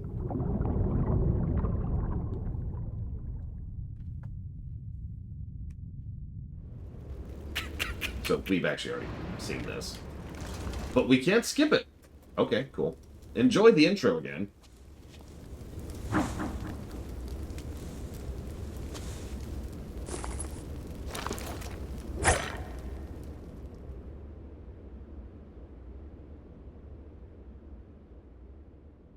Listen, monsters are inherently evil. Just trust us. Just trust us on this.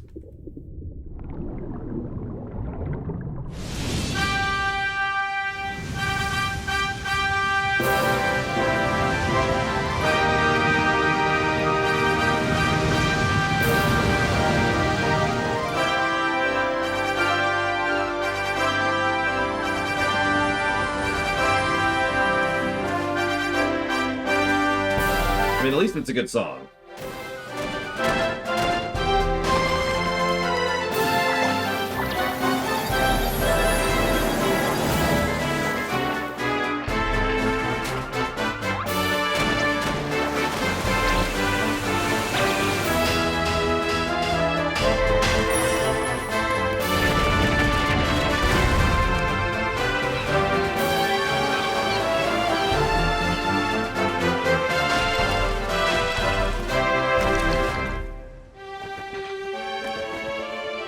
I'm probably biased because I only hear this song once every 2 years or so. Technically, each song is different. Different orchestra, different performance. It's just they're performing the same song. It's like if I sat down and somehow magically could play the piano and played, you know, a song pre-existing song. It is technically a different song, even though I'm playing the same song. Could also use the preludes from the Final Fantasy series as an example of that.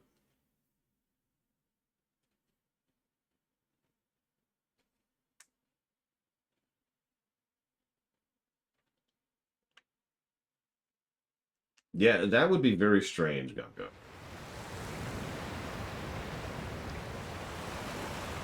I mean, they're not making a Dragon Quest Builders 3, and that sucks.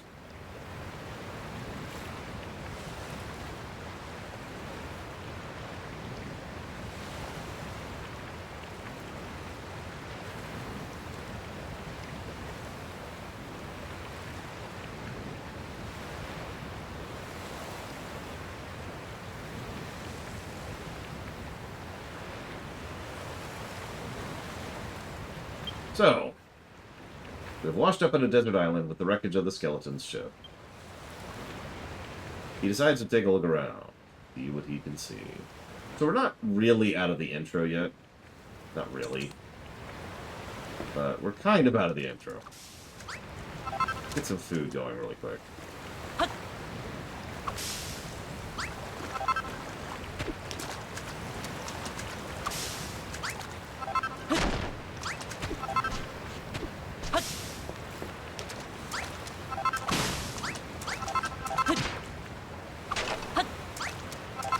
I have, yes, Eva. It was brief because I was very late in starting. But I did eat. I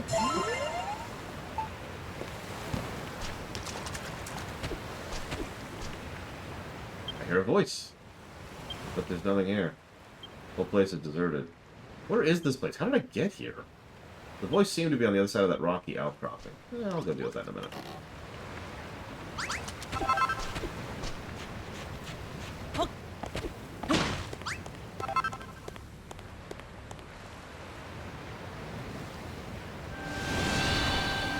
The land of infinite opportunity.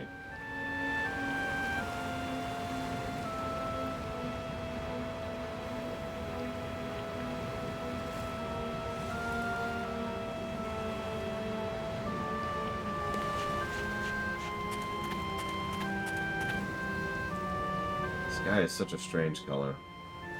Have I died and gone to heaven? Or hell, more likely. What was that noise? Hey, Spikey, who the heck are you?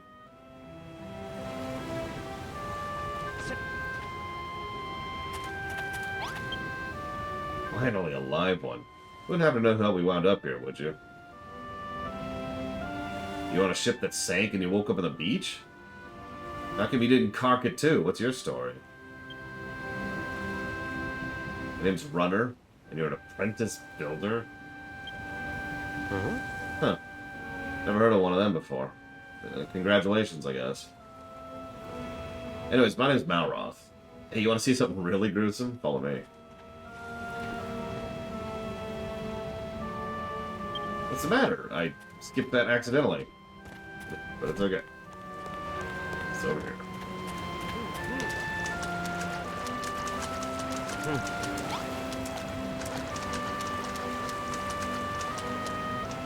Now that's what I call dead in the water.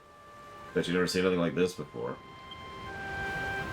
Seems like you and me are the only survivors from the shipwreck. What's that? You don't remember seeing me on board? But if I wasn't on your ship, then how did I... What the... Hey, the girl isn't dead after all.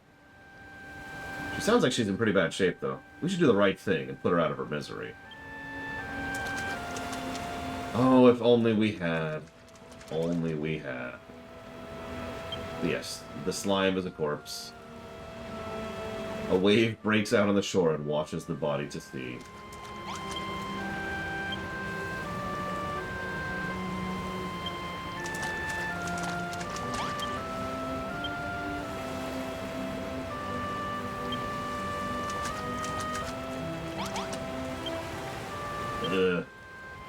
Gasp. Kind of dark. Have you played a Dragon Quest game, Random? Silly question, I know you haven't. Right, 1 second.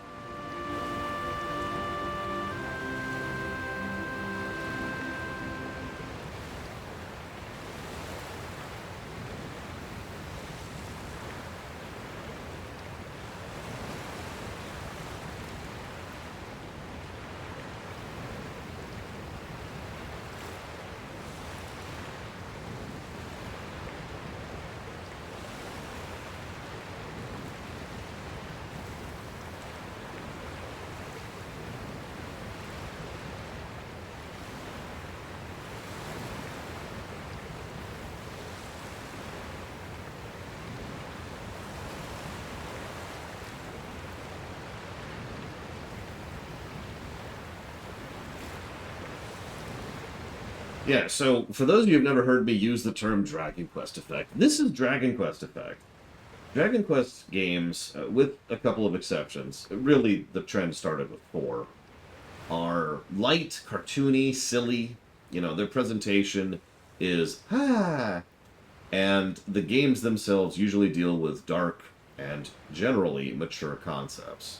Um, Not even like necessarily, what most people think of as dark concepts, because a lot of Dragon Quest games deal with mature takes on things, for lack of a better way to put it. I will freely admit a lot of my own writing has been inspired by the Dragon Quest series. So yeah, sure, there's things like child slavery and mass murder and torturing people into insanity and all that fun, horrible stuff.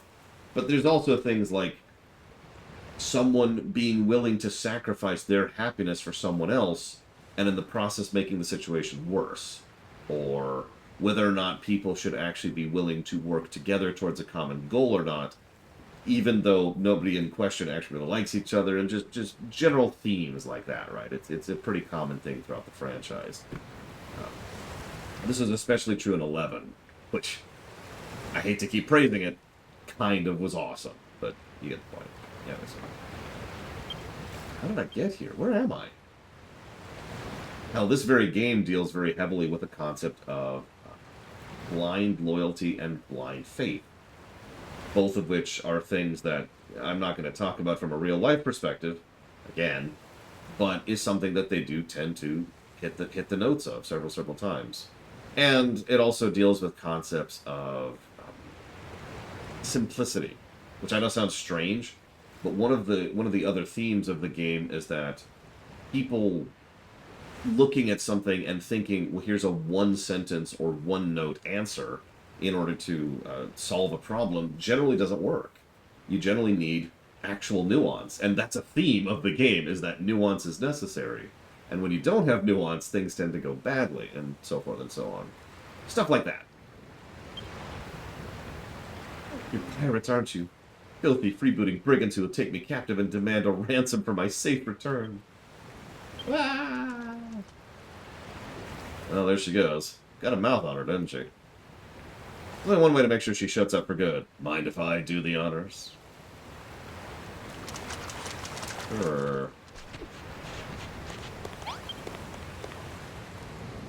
Get away from me, you villains. If you're going to take me captive, at least tell me where we are and how I got here. Well, we're on an island with nothing but sand, rocks, and a few corpses to keep us company. You must have washed up with me and Runner when your ship sank. Just a moment. Do I know you? Huh? Yes, I remember you, the builder from the ship.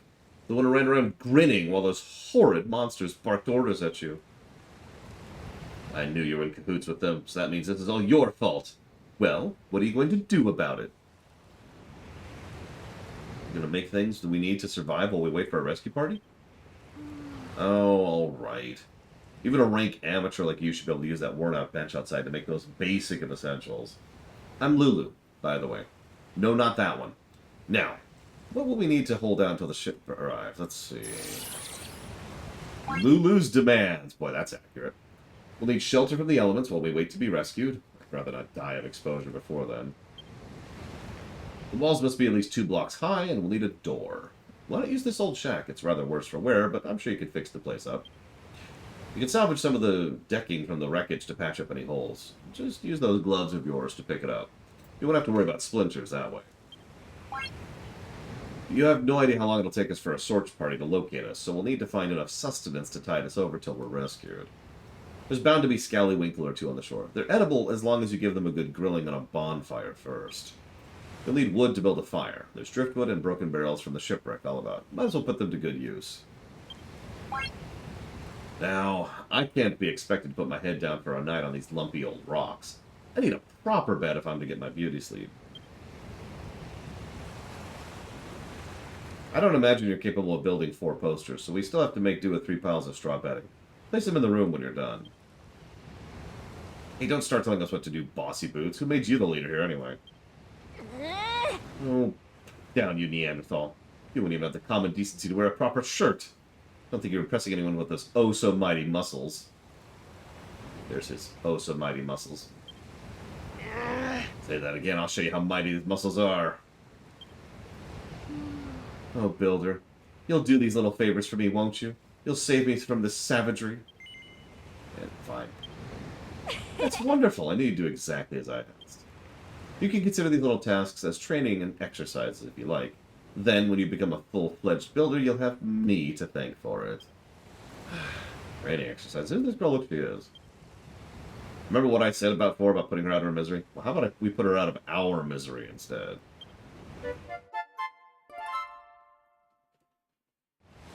Yep, we found our villain.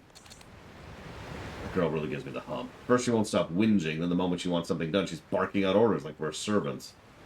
Don't let her boss her around, okay? You're a builder at the end of the day, not her lackey. Yeah, I know she's stranded here too, but it doesn't mean you have to help her. Don't be such a soppy, sad case. She's a castaway at the end of the day, same as us. You gotta look out for number one. That's my motto. By the way, there's something I've been meaning to ask. You know how you said you were a builder? Is that, like, something to do with a duck's nose? Whatever this builder business is all about. I'll help you, but only so I don't have to hang around with her. Have you decided which of her errands you'll do first? If it was up to me, I'd mend those walls with the stuff here. Just put some planks in the holes and presto. We've buildered ourselves a brand new room. Right? To be honest, I blanked out on the rest of her requests. Speak to her again if you need a reminder. Yeah, if it's not obvious, we're actually still in the tutorial. But we can save now.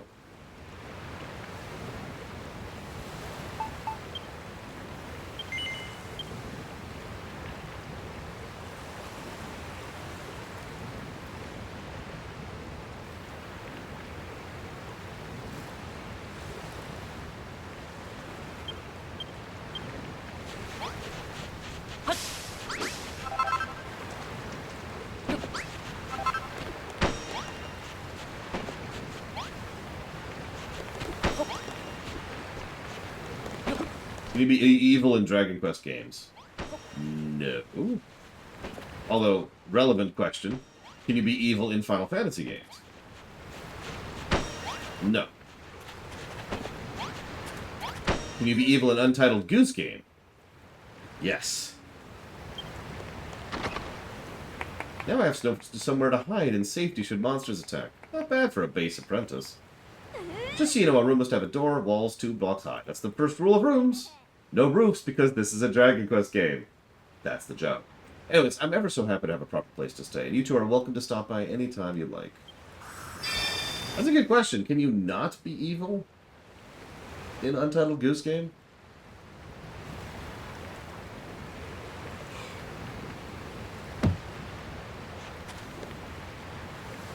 Well, she seems pretty satisfied with the new room. Right. Next up is dinner. She wants us to cook some of those scallywinkle things in the bonfire, didn't she? Is that something you can do?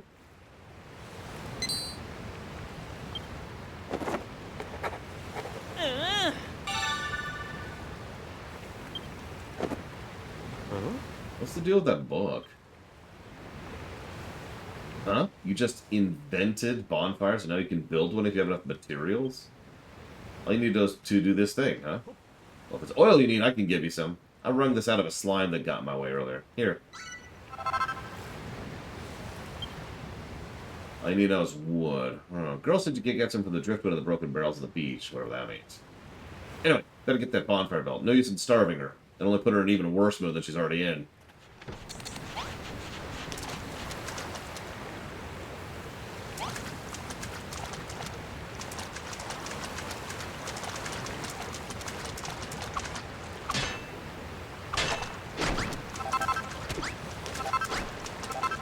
So, let's get this out of the way. Plus to Malroth. Oh, not for story. For gameplay.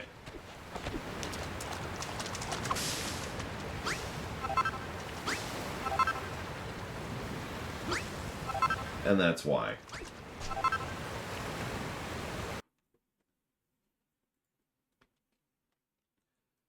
God, I don't know what to call that. I guess quality of life?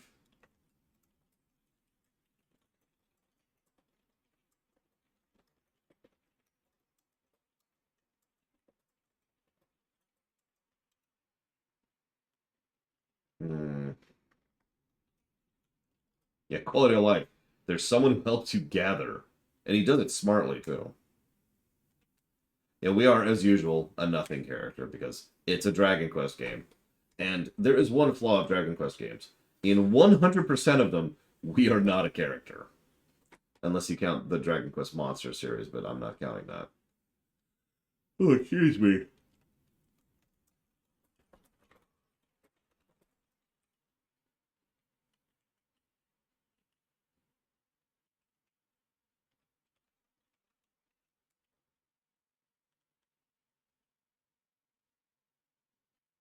Yeah, so one thing I one thing I do like about both Dragon Quest Builder 1 and 2, I don't know, Evo, because D&D, um, is the fact that it's made clear in the first game and it's re-emphasized in the second game.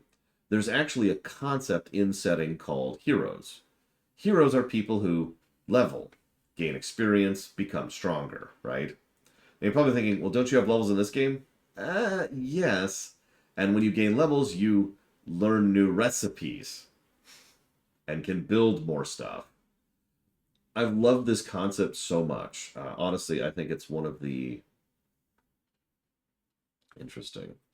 I think it's one of the more fascinating approaches to the idea because it's a narrative thing. It's in universe. Some people can level in order to get stronger, and those people are heroes. Most people can't. And occasionally you'll have builders who can level to become better. You get the idea, right? And so there's a natural kind of a partnership between builders and heroes in universe. This is emphasized even in some of the more main Dragon Quest games. One of the more obvious examples is Dragon Quest IV with Torneko, who is not really much of a hero, but can use his merchanty abilities to figure stuff out. And yeah, there's only certain people who qualify as heroes and blah blah blah. They do some stuff with it. In various Dragon Quest games, they do some stuff with it. And in Builders 1 and 2 are the games that they really dive into the deep end of that concept the most and examine what it's like in a setting where most people can't really do stuff on their own per se and yet can still be a support network. So I'm just going to give this away right now. You're probably thinking, well, hang on. If nobody else can level like a hero can, how can they fight against things like monsters and enemies and the like? Well, that's obvious. Gear. They can't level, but we can give them better gear. And, spoilers, we will actually have gameplay sections, including virtually every boss fight in the game, where most of the damage is actually going to be done by them. And if you have equipped them properly, then they're good, right? The concept of builders were invented for Dragon Quest Builders 1, that is correct. But the concept came from some. They didn't call it builders before this. Let me phrase it that way. But the concept predates Dragon Quest Builders 1. Let me put it that way. There's also a thing, Dragon Quest Builders 1 constantly points out that you are not a hero, that your job is to make way for the hero of the future. And it is implied, this is retroactive, but it's implied that a lot of the stuff that the heroes use in the Dragon Quest series has been laid, in advance for them by builders. And again, there's some hints of that even in the actual RPGs themselves, the aforementioned Torneko being the most obvious example I can think of off the top of my head. The relevance for all of that here is that that's the hero right there, Malroth, who does more damage and gets more health and levels throughout the course of the game. We are the support network for Malroth. We are his NPC. And I love it. Unironically, I love it.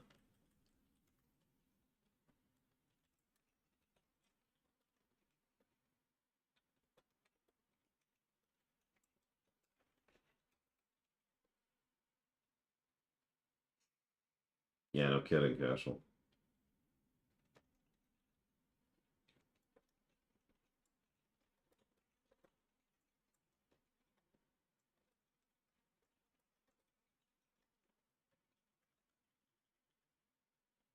That's a good point, Jay Palmer. Here, let's give him a quest right now. Hey, Malroth, get me some wood, please.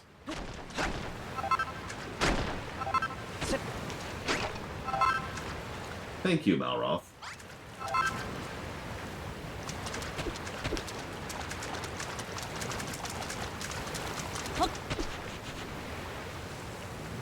hey, Runner, I want to ask you something. I keep hearing about making and materials, builders, but what does any of that actually mean? So you smash things you find here and there to get materials, which are then used to make new stuff. That's what being a builder is all about, and there's the theme of the game in one sentence. Okay, I think I'm starting to get a clearer picture of what it is you guys do. How come I don't know already? Look, they might be 10 a penny where you come from, but I'm telling you, I've never met a builder before. Okay, so it is kind of hinted at, but builders are actually about as rare as heroes within the franchise. They never say this outright, but it's hinted at several times that you just do not find builders as frequently out in the greater world. That has some interesting implications in this very game, but we'll get to that later. Anyways, when I get my memory back, I'll tell you all about my blissful builder-free childhood. Because, of course, he has amnesia. It's okay. I'm okay with it. This like the third time ever. I'm okay with amnesia. In the meantime, if you ever need a helping hand smashing stuff to get materials, then I'm your man. I destroy pretty much everything I touch. You know those scallywinks? They might be for some knocking nearby. Let's get our eyes peeled and bag them all for ourselves.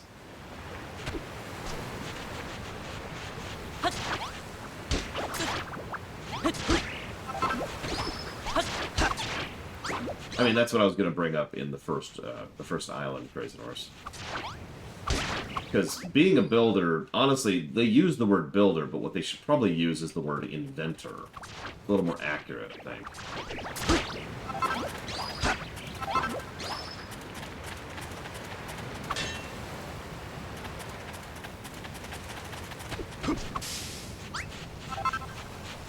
Grab grass over here.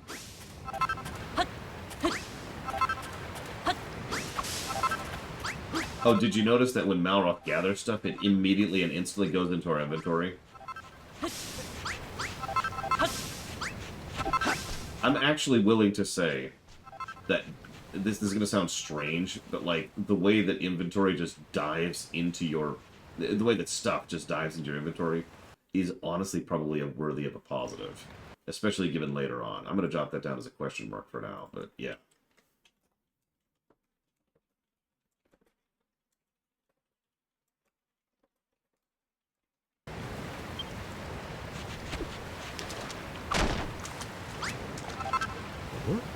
That's a funny looking thing you got there. Oh, that's one of those scallywinkles. Oh, it smells pretty fishy to me. If we ate one of them raw, we'd probably be chucking up chunks until the break of dawn. And that's something I'd rather avoid. So, customization, there's really not any. We will put on gear, it will change our appearance, but it's not really cosmetics, Evo. What we will be able to do is change our gender, our hair color, and our eye color, which we already did. So, no, we don't really have a lot of customization. In some Dragon Quest games, you can select your gender and whatnot, but honestly, only a small handful of them. Most of them, you are playing a predetermined character, which is funny because you're usually playing a non-character. Who, you know, doesn't even have a backstory, really.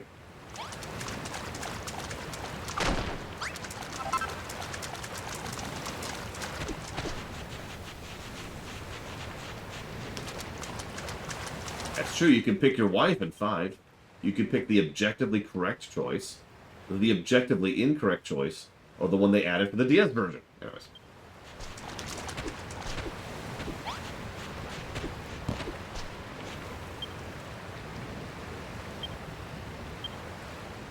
I'm trying to remember how to do something here. Nope, nope, nope, don't. Ah, shut up.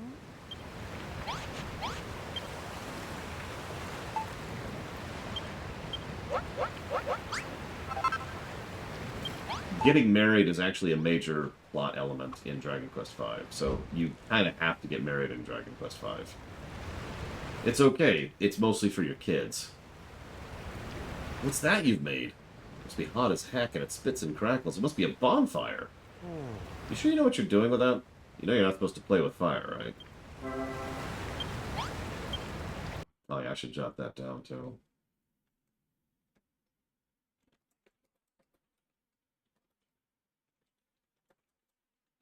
That's true, Alex.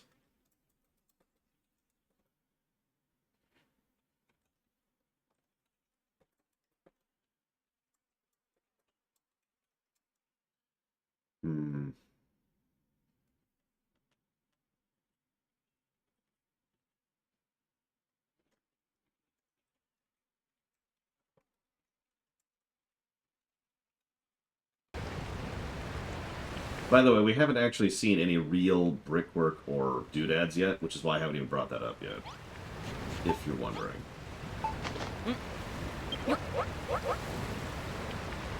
Careful, runner. That scallywinkle just fell into the fire. Oh, that's how you cook it. So you builders can make food, too, huh? Still, it'll be a little while until that scallywinkle's completely cooked. Let's go look for some more materials while we wait.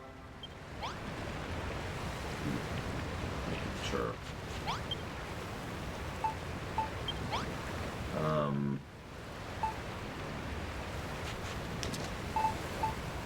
Yeah, I'll never forget. I'm pretty sure it was Dragon Quest IV, where your character's backstory is essentially, all right, you did it. You've started the game. Here's your one true love and your childhood friend. She just got herself murdered to save your life. Also, your entire town is dead. Have fun.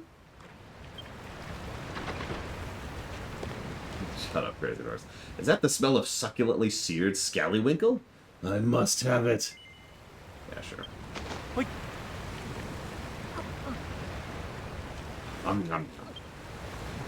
Ah, the scent of seaside combines perfectly with the gravelly crunch of sand grains. Ew.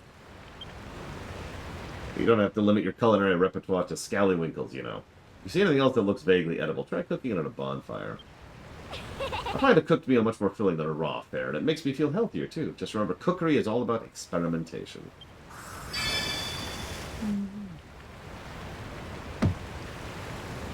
Well, how rude of me. I realized I never asked your names.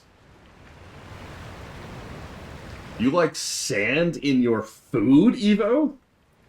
Runner and Malroth, you say? I know you're a builder, Runner, but what is it you do, Malroth? Well, I'm... Actually, I don't know what I do. I woke up on this island, but I can't remember anything before that. My memory's a complete blank. Oh, well, an apprentice builder and his amnesiac friend. What an unexpected partnership. Oh, we're not partners. If you think a guy like me would team up with a puny little runt like him, you must be dreaming.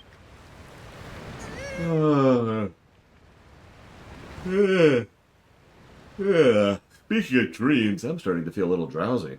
It's been a long, stressful day, and that seared scallywinkle, how do they say these words, has filled me up nicely. So, Runner, how's progress going with the straw bedding I asked you to make? I'm really rather ready to hit the hay.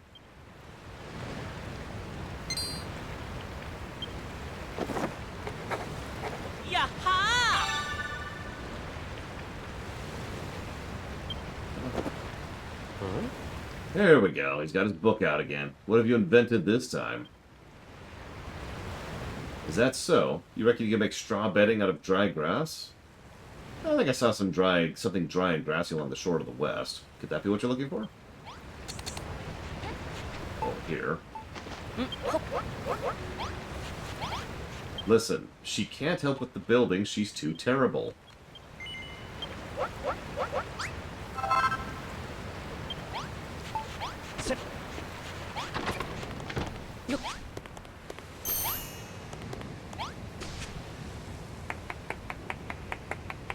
It's actually in the grid tactics block, Zactav. Oh, this is wonderful, Runner. You made a bed for me and a couple for yourselves, too. Taking a nap during the day will help to recharge our energies, and after the sun goes down, we'll be able to while away the dark and dangerous night in Dreamland. Wonder what Mama and Papa would say if they knew I was rubbing shoulders with the Builder. On a desert island, no less. When the children of Hargon attacked my home, the town of Rippleport, my parents were caught up in the fighting. Those maniacal monsters murdered them in cold blood. So I stowed away on the accursed ship, hoping to avenge their deaths, but I was caught before I had the chance to do anything. We all know what happened next. Oh, Papa, Mama. I may be marooned on a desert island with these two lumbering lummoxes, but I shall survive. I pray you watch over me in these trying times. Anyway, thank you both ever so much for sorting our sleeping arrangements. It's been a long, hard day. I suggest we all get some well-earned rest.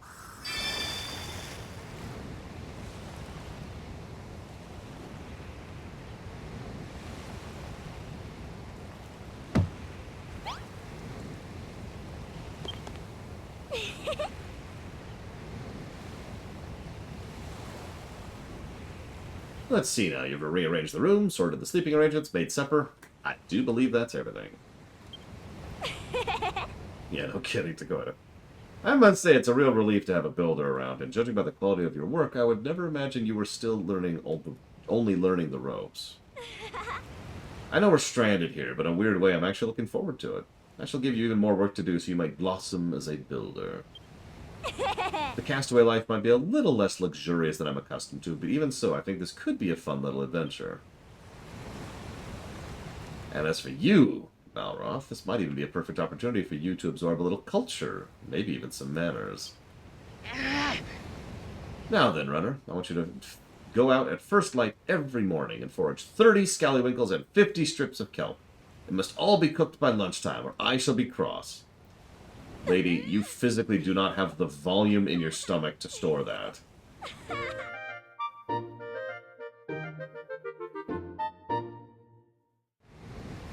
Honestly, I have no idea what the Dragon Quest team is working on right now. Actually, I have a theory about that. So you know that there's that new totally not Dragon Quest game that they announced like 3 weeks ago?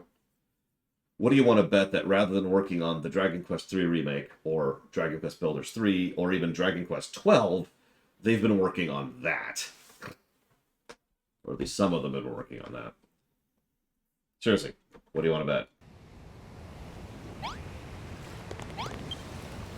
Now, Lula might calm down a bit once she got what she wanted, but she's just as big a pain in the neck as she was before. Still, I'm impressed. Despite all her nagging, you made everything we need to stay alive. I don't remember the name of it. No, not the Dragon Quest Monsters game. Oh my god, we can make it look up. Hang on. Akira Toriyama. New game. Sandland is what it's called.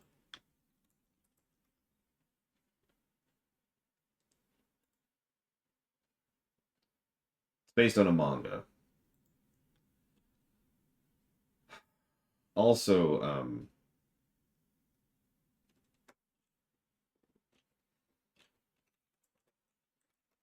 hang on. I'm trying to find a quote.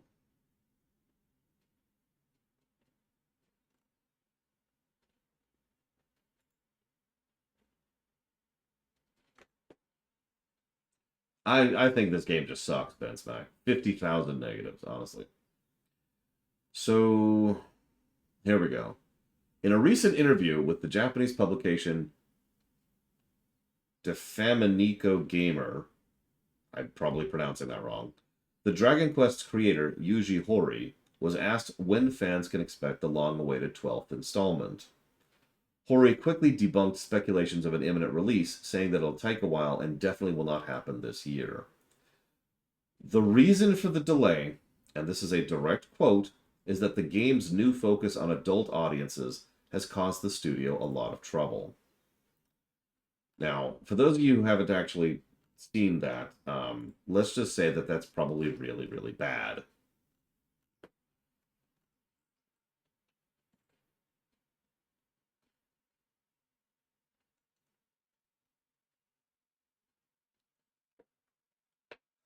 So here's the deal. Let's just say this very bluntly. Dragon Quest games are made for freaking adults. We just talked about this. They cover dark, mature, serious topics. They have for literal decades. That's nothing new. That goes back, in my opinion, to 4. Some people argue it goes back to 3 or 2 as well, but it definitely was full tilt by the time we got to 4. So they've always targeted adults. If they're targeting adults, what they usually mean is they're targeting children. I hate to sound so negative about that, but that is universally what companies mean when they say they're targeting adults. Some of you remember, I'll give you a direct example of this. Some of you remember when Star Trek Enterprise came in, they were going for more mature, adult, serious storytelling, which naturally meant that Star Trek Enterprise was more sexist, disgusting, and juvenile. Now, Enterprise eventually became good, but the episodes in question were very ridiculous. It's a common quote, but it's still true. If someone says they're targeting adults, what they mean is they're trying to be more juvenile. Now, maybe that's not true here. Lord knows the Dragon Quest games have been good for a very long time. But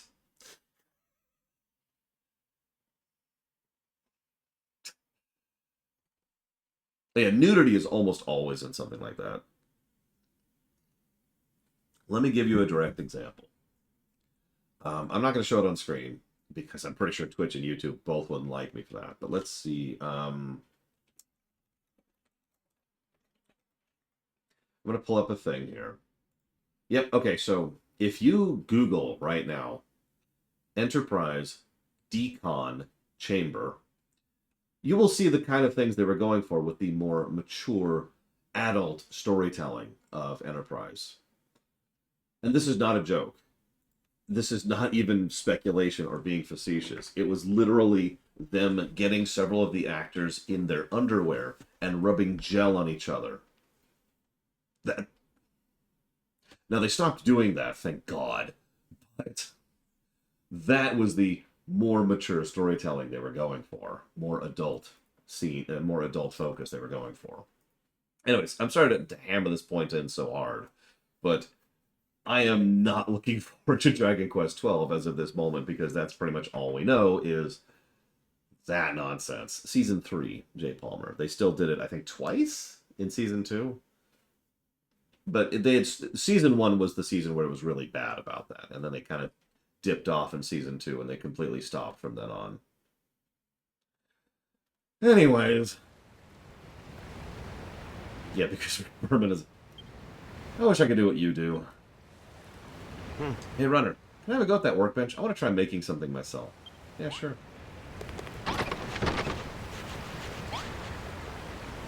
Pretty sure... I've been watching you make stuff all day. I'm pretty sure I know exactly what to do.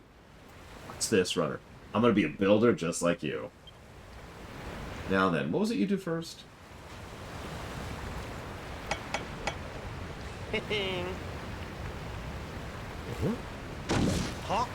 No, that's not right. Well, I know what one of those bees is, Shaludo. Damn it, why isn't this working?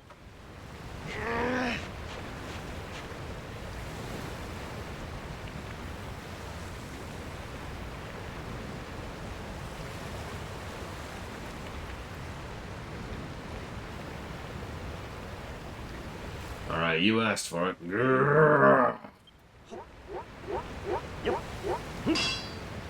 No, that's about right, Jaludo. That's why I swiveled the camera so you could see his face while he was trying to build Grazenors. What did I do wrong? It doesn't make any sense. Why can't I make things? At this rate, I'll never be a builder. Forget it.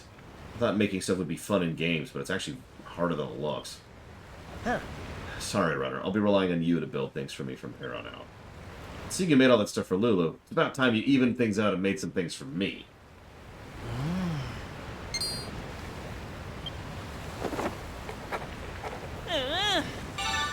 How about a weapon?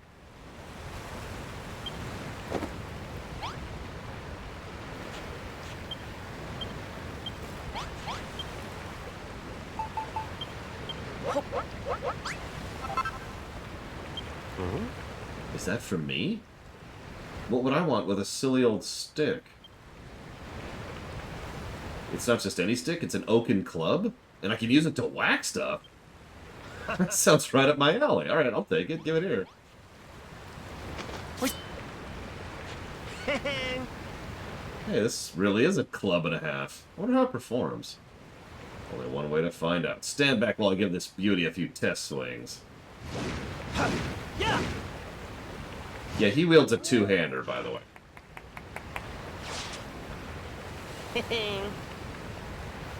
I like it. No, I love it. Squishing slimes will be so much more satisfying now. I think you made it only using the junk we found on the beach. You're amazing. Thanks, Runner. This club is the best present everyone's ever got me. I think. Huh? Hey, can you feel that? Some kind of evil aura. It must be coming from a monster, but whatever it is, it's way more dangerous than those scrawny little slimes we saw before. That's a complicated question, Alex, believe it or not. This could be a good chance for you to learn a thing or two about how to fight. Just follow my lead. You'll be scrapping with the best of them in no time. The monster's somewhere down the coast to the west. Come on! I want to break in my new club by breaking that sucker's skull. Okay, let me get my food really quick. Let me eat it. Eat, eat, eat, eat, eat.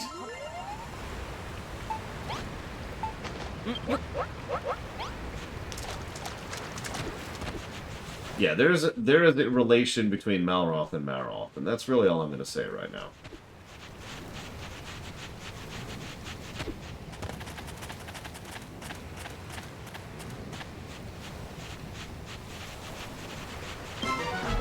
Oh no!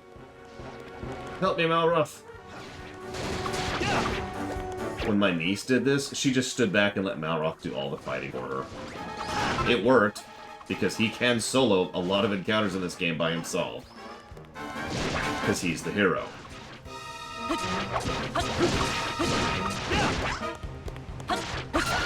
In fact, there's what I'm going to refer to as an exploit that we're going to be abusing the hell out of. Just like we did last time.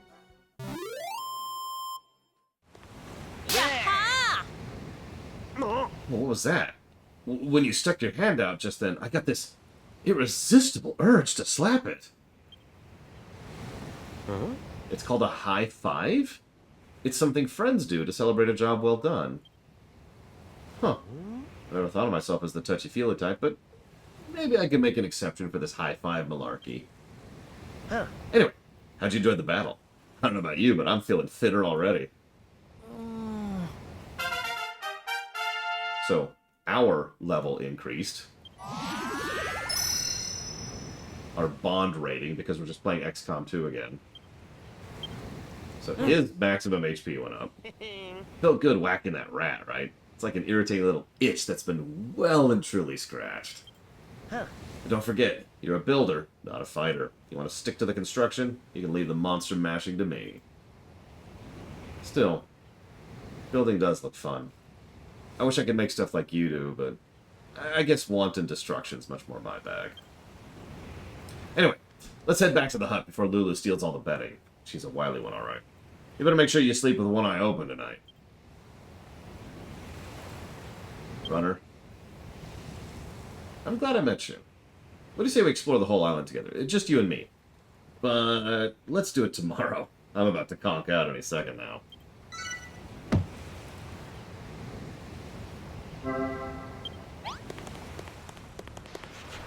It is getting pretty dark out. How many of you even noticed the sky slowly getting darker as the game was progressing through the tutorial here?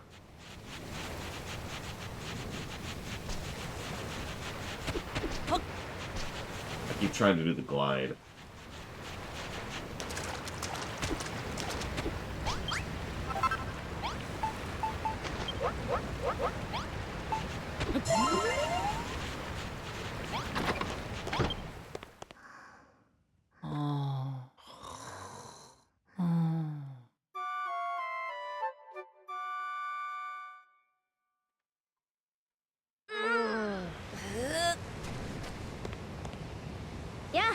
Good morning, you two. Hope you slept soundly because our new life as castaways officially begins today. Your first mission is to collect some kelp from breakfast from the bee. Eek! No! What is it, Lulu? Is it a monster? It's my scallywinkle. It's disappeared. What? Alright, Malroth. Own up. I know it was you. I purposely only ate half of that seared scallywinkle last night so I could have the rest for breakfast. Give it back this instant. Huh? What are you wittering on about? I haven't touched your manky, half-munched mollusk. I love the dialogue in these games. It's not how people talk, and I don't care. Huh? That aura. What's going on this time? Hey, you two. You're gonna want to come take a look at this cliché. Ding. There's the culprit. That monster must be the one who snaffed my scallywinkle. Ooh, ooh, ooh. I'm not doing his dialogue as written.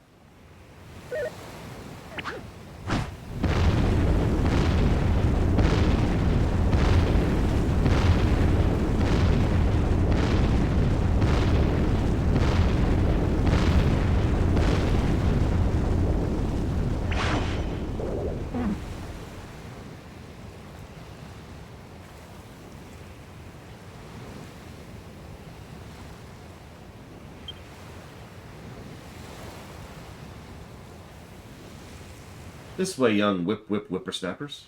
I like to think that my dialogue is pretty close to how people talk, Evo. That floating freak can't seriously expect us to follow it, can it? Oh yeah, music. On second thought, maybe he'd be able to tell us something about the island. Runner? Lulu? Let's get after that monster. I've got some questions that need answering. So you're saying my writing sucks, Evo? It's okay. I always knew that's secretly the way you felt.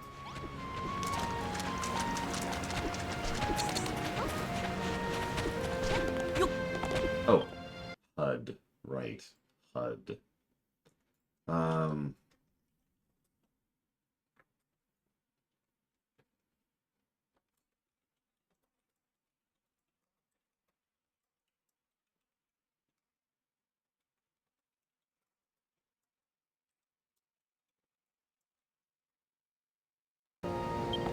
One of the weirdest things I'm going to have to review about this game, like, there's a lot of things that this game does right. If you remember, the last time we reviewed this game, what surprised me was how high the gameplay access of this game was.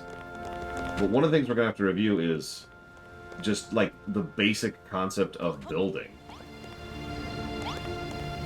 And how good or bad that is. I suppose it'll be a bit of a tutorial for when we eventually review Minecraft, which will not review as good as this game.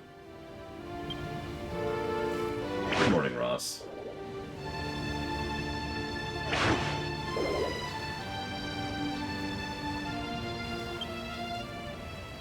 I don't like this one bit. That mad old monster's even made the sky turn a funny color. Who cares about the stupid sky? I want my breakfast. Lady. Here. You know what? No, I'm gonna eat this in front of you, Lulu.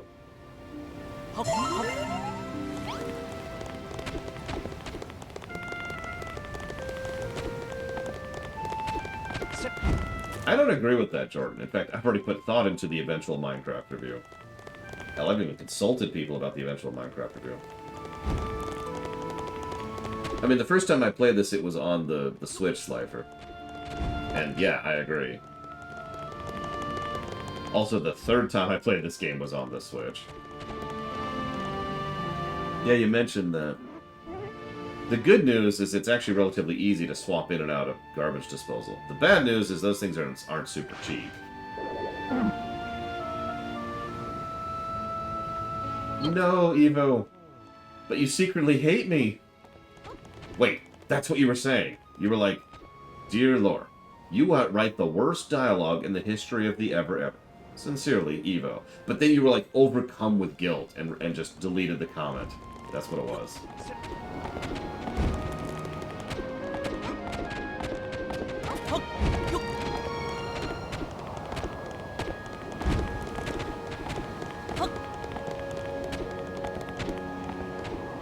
Whoa. Nice place.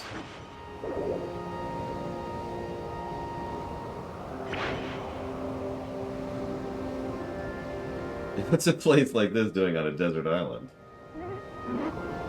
Good morning, Andity. Come on, runner. The Hammerhead's just up ahead. Let's make it spill the beans on all the island's secrets. By the way, it's probably not obvious for anybody who hasn't played the Dragon Quest series, but if you look at the minimap in the upper right, it may look stylized, and that's because it is.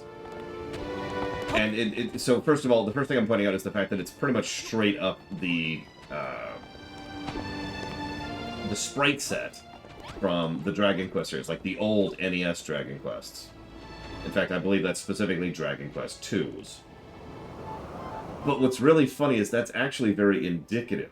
As we'll see as we go further into the game, that map, in fact, I actually have... There we go. This map right here, that's actually the terrain there. And each one of those icons actually does indicate a type of terrain, which, because of the fact that this is a Minecraft game, you can actually go around and change, and the map will update to accommodate it. It's not a perfect map, but it's a good map. It is definitely a positive-worthy map. Speaking of which, this game does have fast travel. In fact, it even has good fast travel. That's probably going to be a double. Let's get that out of the way while we're here.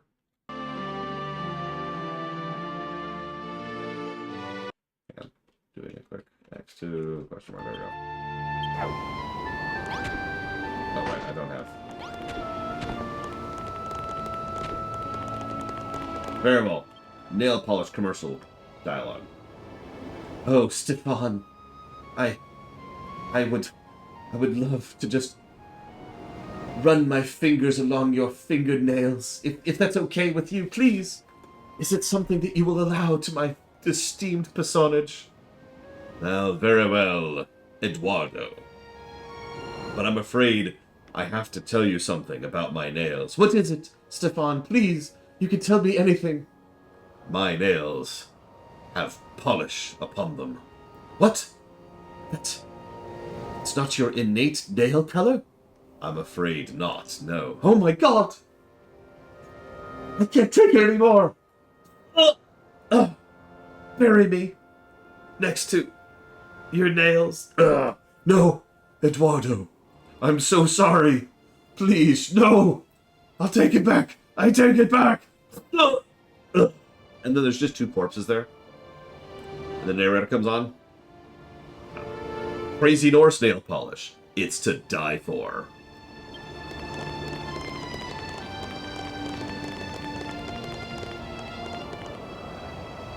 There's no escape now, you sneaky scallywinkle swindler. Just hand over the bivalve and no one gets hurt. Surely a noble lady can permit a hungry hammerhood her half-snarfed leftovers. Oh, hang on, I need to do this real quick. There we go. Yes, Evo. I'll tolerate no excuses. Stealing is stealing, no ifs, ands, or buts about it. Runner seared that scallywinkle specially for me. Now give it back, you horrible, hoary, hairy hermit. Ah, yes. Runner. It just so happens I've been waiting for a builder to rock up here for... oh, a very long time indeed. Wait, how do you know he's a builder? Well, you're an observant one, aren't you? Why, the very reason I pinched that scrumptious... I'm gonna stop doing that. Scallywinkle was to look... By the way, the Dragon Quest series is in love with alliteration, so get used to that. Look around you, runner. This temple has lain in this sorry state for longer than I can recall. If you're the builder I believe you be, then perhaps you can fix it. Everything you need to rebuild the temple is right here in these chests. But a fresh-faced builder like you might find the going difficult without a blueprint as a guide. Come back here, you conniving old codger. If you think we're gonna fix your house for free, you got another thing coming. It's not even funded yet, Zactaft. I don't know. It's nowhere near funded. Nobody's been putting money towards it. Anyway, what's a blueprint?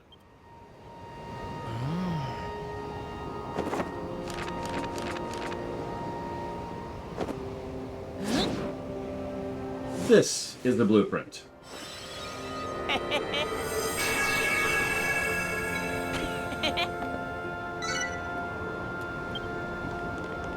So we're gonna need masonry wall and braziers, or look, I don't know how to pronounce it.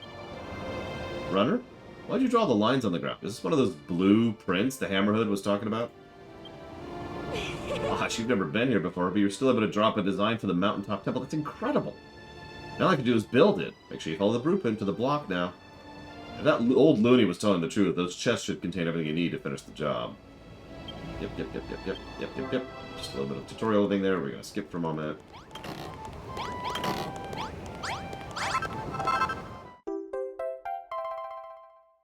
Yes, Evo. Even though we haven't started the game yet, but yes. I actually agree with that, Zillow. Mine did too. My niece played the female version, obviously. I was going to write something down. Ah, yes, that was it.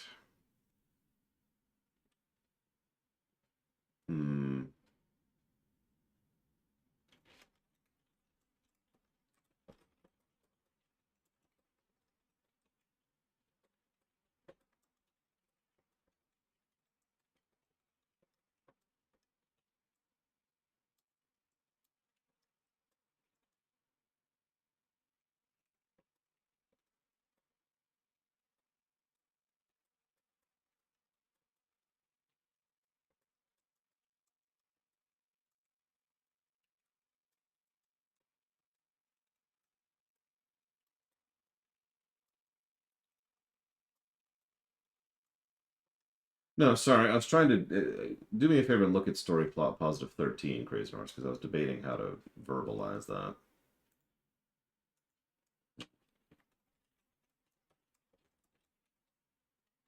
Oh, let's grab a save. Have it for a minute. Don't worry, there are autosaves. In fact, that's something we gotta put here.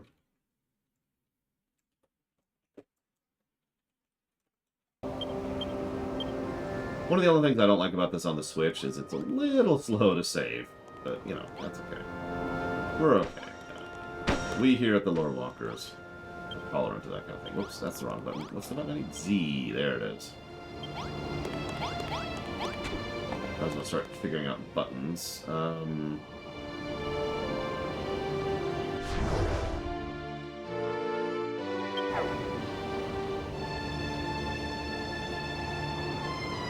Yeah, the frame rate on the Switch could chug a little bit. You remember the roller coaster I built? Oh yeah, also there's literally a teleport menu to go back to the fast travel being convenient thing I just mentioned. Anyways, I don't remember the button on the PC, so we're gonna have to look it up.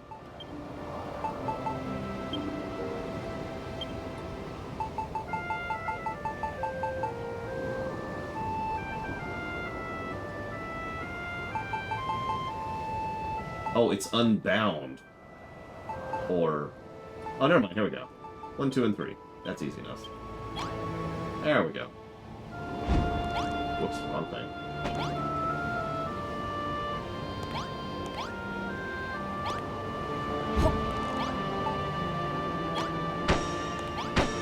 There we go. There we go.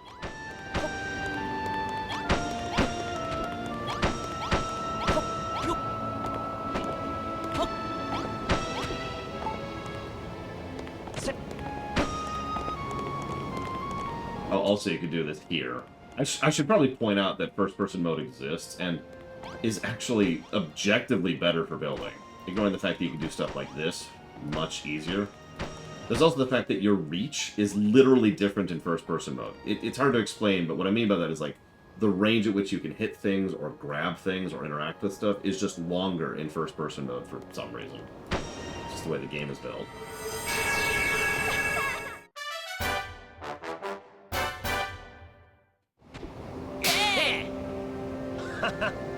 I mean, we already did that one, Crazy Horse. Yeah, no, if you're doing anything underground or if you're doing stories, like air, layers, tall, I don't know what to call that, other than stories, then yeah, first-person mode is basically required. You didn't even break a sweat. I think I'll have you build me a palace next. That shouldn't be any trouble for an expert like you. Answer me one thing, though. How did you come up with a blueprint in the first place? Wait, I think I know the answer. That big book on your back has everything you need to know to be a builder written inside. You're busted now, Runner. The secret's out, so you may as well let me read it. You won't? Why not? Is something the matter, Runner? You've got all red. Hey, you don't have a mucky magazine sandwiched between the pages, do you? Yeah, for some reason, Dragon Quest games like to joke about porn. I don't know. It's really common. It's in almost every Dragon Quest game, at least once. Muckiness doesn't matter to me. Quick wipe down with the damn cloth and it'll be as good as... Oh, yeah, let's interrupt that conversation. You finished repairing the temple, I see. I know you wouldn't let me down. All it took was a glance and you drew up that blueprint as quick as a flash. You're the real deal. A builder born and bred. I mean, not the term they almost always use is naughty magazines. So it's possible that Ann Diddy just, like, typed an accidental 0 in there, for example. Like, that might be the kind of thing that's in a Dragon Quest game. Is Ann Diddy accidentally typing out an extra 0?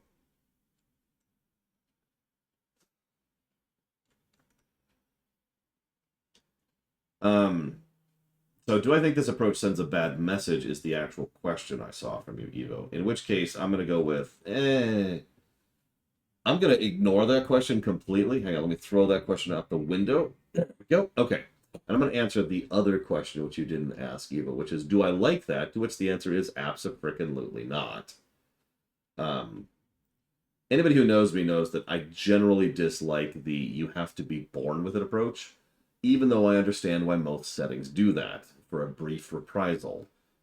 If you introduce something like magic or the force or psionics or whatever into your setting, and it's not something you're born into, then what you have introduced is a huge world building problem. The overwhelming majority of writers then fix this problem by saying you have to be born into it, because then the writer now has total control over who the mages are, to put it simply. This is true in Harry Potter, this is true in Star Wars, this is true in most Final Fantasy games, not all, but most Final Fantasy games. You get it, right? Elder Scrolls games, that's a little bit more of an asterisk. Dragon Quest games, most games have a thing where you have to be born into it. Otherwise, you don't have the Force, you don't have magic, you don't have psionics. And that is by far the simplest and easiest way to solve that problem. The problem with that is if you're born into it, then what you've generally done is you've also opened the door for other things like eugenics. Star Wars actually did that. There is such a thing as bloodlines of the Force. And yes, that can be messed with. And in canon, that actually was messed with. There were people who would blue blood force sensitivity in or out of their particular bloodline. In fact, over in Dragon Age, the same thing is true. You have to be born a mage. And some people would actually breed people, they would actually try to breed mage potential out of their bloodline in order to remove mages from their bloodline because of how problematic it is being a mage in Dragon Age. You get the idea. So some things do something with that. So, or I say games, some settings do something with that, and that's fine. But the reason I bring all of this up is that's still the easiest answer to that question, which I still don't like. At the end of the day, I'm not going to like the fact that if you weren't born that way, sucks to be you. Now, there are asterisks. There's a lot of malleability here. We've talked this to death. I don't want to go too much into this. All I'm going to say is that I don't like it, and I'm just going to move on from that topic. Oh, then I'm going to stretch. And then I'm going to stretch. Then I'm going to kill Meatfist. There we go. Meatfist is dead. Okay. Now I have to actually look at that donation.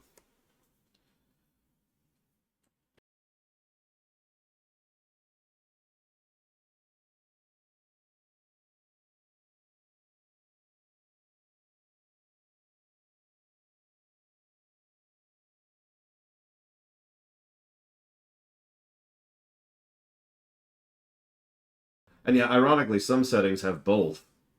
In some cases, you can be born into it, and in some cases, you can also not be born into it. Why are you sorry, Eva? Whack. Meatfist is right. I wasn't born with the power to kill Meatfist, so I can't do anything about it. But yeah, Dungeons and Dragons. You can be born with magic, sorcerer. You can study magic, wizard. Or you can make a bargain with someone else who then grants you magic, warlock. And there's other options too. What bards do is arguably magical. That's kind of a learned magic. What druids do is magic. Blah blah blah blah blah blah blah. Oh yeah, you can also be given magic by your deity, which is clerics and paladins. So kind of a nice gamut there, a nice spread of options. Oh. Warcraft is another example of a setting where you can be born inherent. But generally speaking, oh my god, Hasmus, that's terrible. That's so terrible. Generally speaking, in Warcraft, almost all of the magic comes from either learning it or being granted it. Or taking it is actually the other thing you can do. For example, you could be a shaman who gains power from your ancestors, or you can be a shaman who takes power from your ancestors. And while in gameplay that doesn't really matter, in story the result is very different. But I don't want to bore you with Warcraft stuff right now. Anyways, so we're getting a present. It's a mallet. Oh yeah, if you're Madon, you gain power from the writer sucking.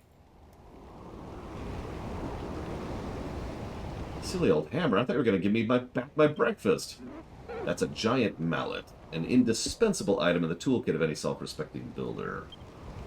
With that hammer in hand, you could break blocks you couldn't before and gather even more materials. I also have another corking gift for you. I'm sure you'll like this one. I give you this island. All of it. Every last block. What? You give him the entire island? All he did was repair the temple.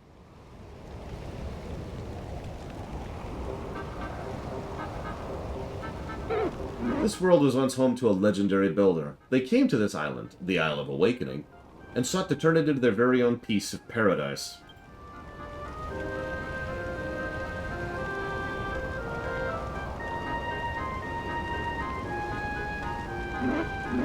But now everything has crumbled away. All that remains is the ancient builder's belief embedded in the blocks beneath us.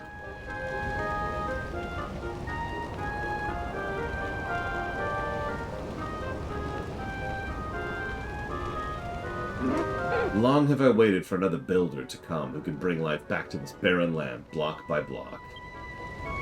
And you want Runner here to do all the hard work? We don't even know what we're supposed to build. Don't do it, Crazy Horse. Don't do it. Get the PC version instead. We don't even know who you are. I bet this island is even yours to give away.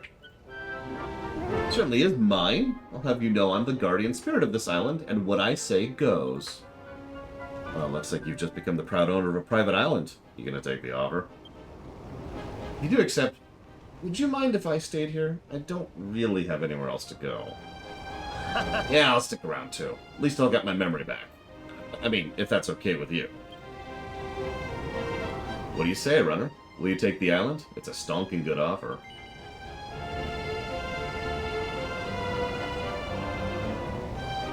Yes. I just knew you'd make the right decision. Now we can begin work on Lulutopia. Okay, first thing I want is a palace. Malroth, I'm gonna need you to... Lulutopia? I don't think so. Today we establish Malroth's Empire of Evisceration. Right, Runner? She can be our first sacrifice. Yeah, for those of you who've never heard of the phrase, but thou must, that actually comes from Dragon Quest. Ho ho ho, young upstarts. This island belongs to Runner now. You should leave the big decisions like these up to him. Now, you must be itching to try out that giant mallet of yours. Come up, see if you can break this wall behind me. There's an absolutely smashing treasure back there I think you'd be very interested in.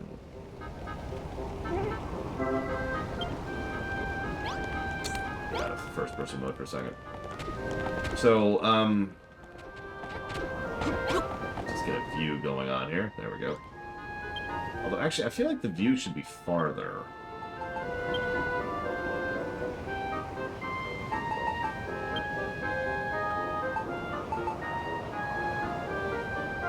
No, I guess not. Alright, whatever.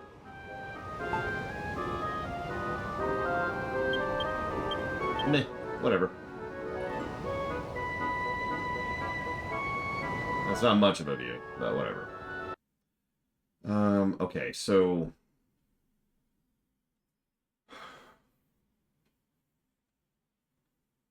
Oh, that's my fault, Andity. I do apologize. I will fix that at some point. Got a bit of a laundry list right now of things to do.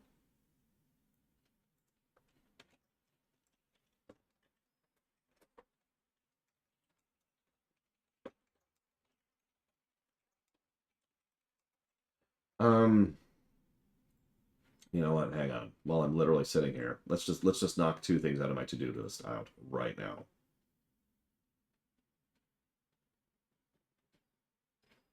Hey, Pompaniques. I do hope the dog isn't being too aggravating.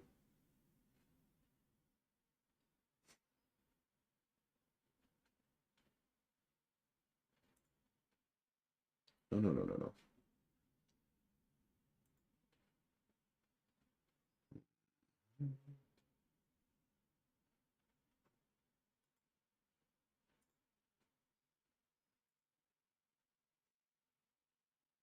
Yeah, I mean, obviously there are issues with just about any game. That's just sort of life.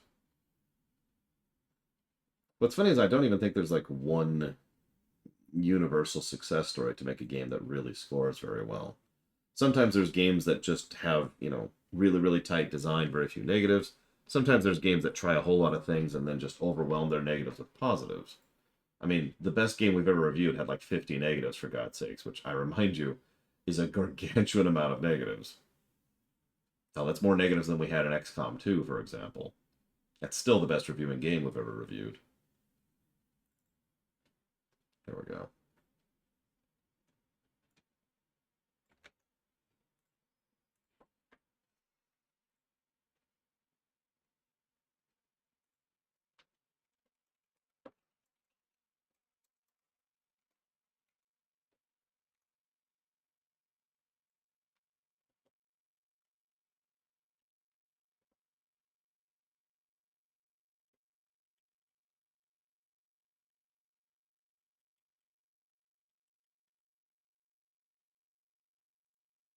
See you around, J. Palmer. There. I've just created more work for Evo.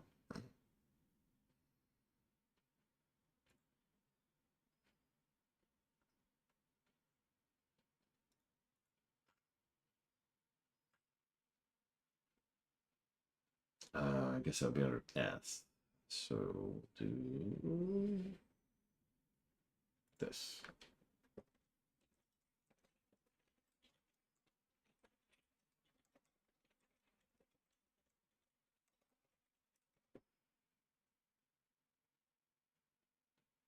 Oh no, not at all, Maladol. Like, okay, how to explain this?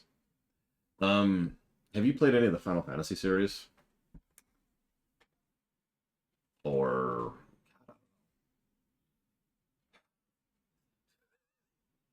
it's kind of hard to equate this because of what it's doing was kind of unique. What this game did was it took Minecraft as a genre. Oh, I'm starting there. It took Minecraft as a genre and then made a game out of that. So it's the Minecraft genre, but I wouldn't say this game is trying to be Minecraft at all, if that makes any sense. It's a block based builder game, but that's as far as the connections between this and Minecraft go.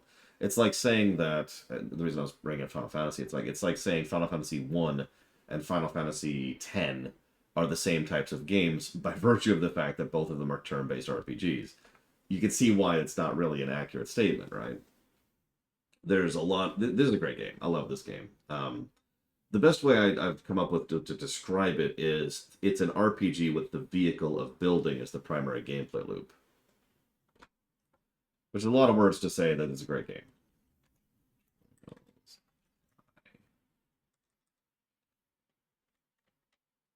There we go.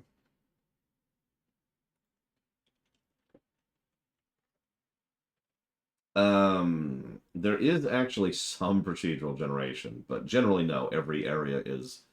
We will not be showing off much procedural generation because the ridiculous majority of the game is manually crafted.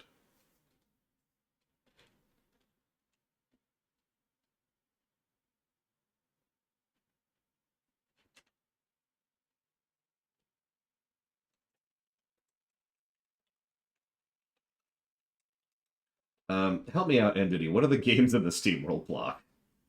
I don't. I'm kind of doing it by memory here.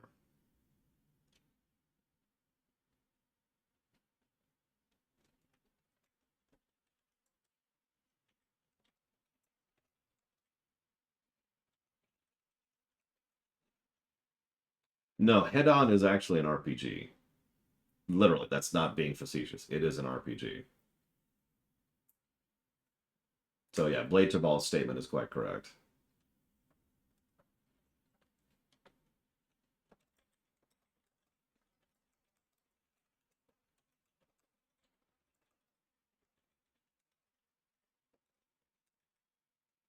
Okay, so SteamWorld, Big 1, SteamWorld, Big 2. I'm not actually sure the order. I think it's Heist next.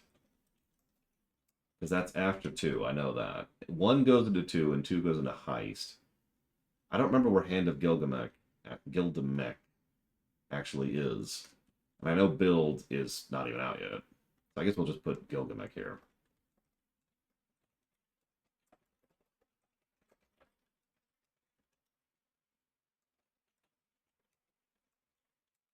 so looking forward to SteamWorld Build.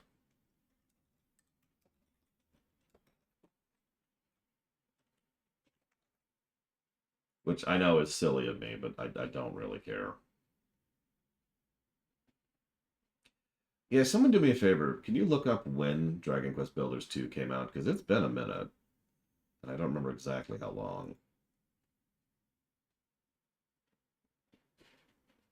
Well, yeah, plus Heist literally does happen after 2.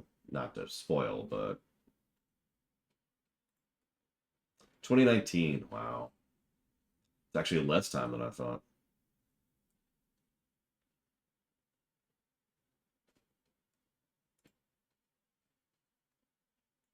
Well, December 2018. So we're just going to call that 2019. We're just going to...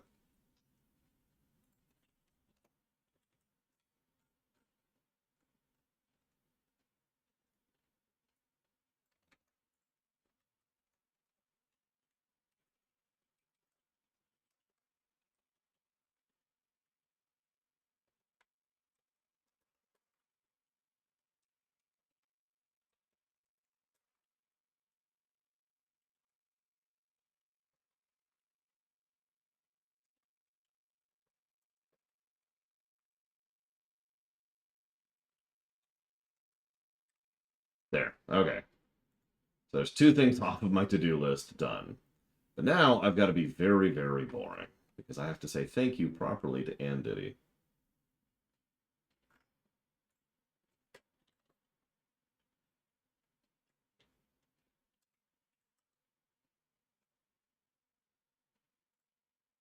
So here. Have some music. And thank you, Ann Diddy.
Always appreciate Ann Diddy. Thank you so very much.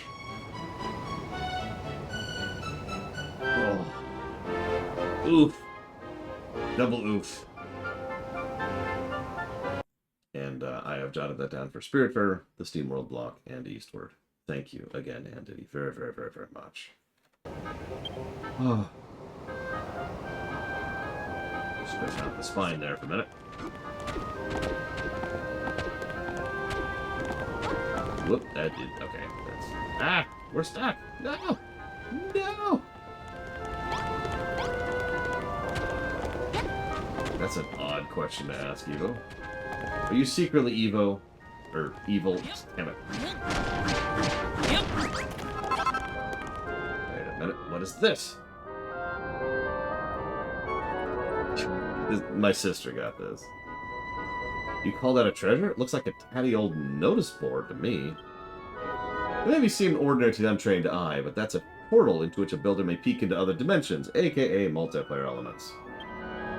I'll explain more later.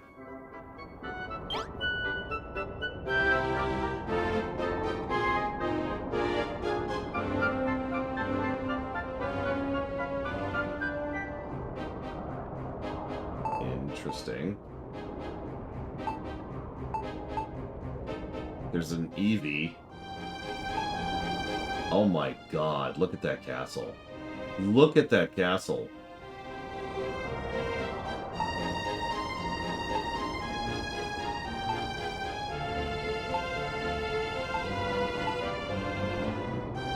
I don't even want to know what that one is.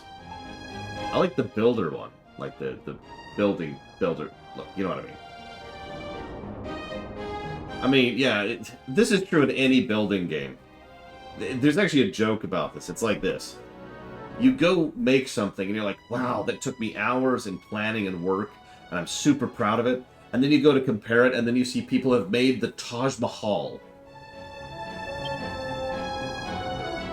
That's true in any building game, by the way. Oh yes, I saw the most wonderful photographs. There are many of them. I hope Runner takes a few snaps himself. I can be his model. You youngins enjoy yourselves. Yep, that's cool. But we're not doing that. We're going up here. Do you like the new noise board? As long as you have one of the blah, blah, blah, blah, blah. You can do multiplayer stuff. Speaking of which, I can't see you making much progress on it anytime soon. There's one rather big stumbling block that's getting in the way. It's the island. There are hardly any raw materials, and I don't think a master builder would contemplate constructing a castle out of scallywinkles and kelp. I don't know. I know that little lassie. There's only one way to get your hands on the materials. You need to track them down somewhere and bring them back here. Oh, so we're playing as Britain.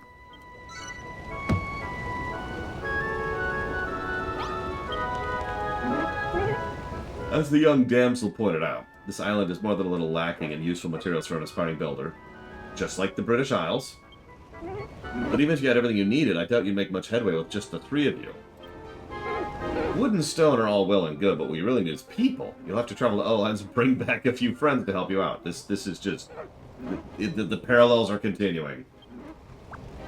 Besides, it gets lonely rattling around on this big island all by yourself. A few fresh faces will really liven the place up. Hold on. I thought we were stranded here. How are we supposed to get to these other islands without a ship? Oh, top-notch question indeed, and one the heavens shall soon answer. You're just winging this, aren't you? You don't have a clue. Huh?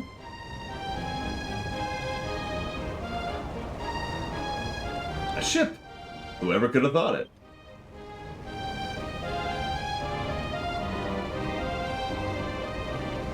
You're doing this on purpose now.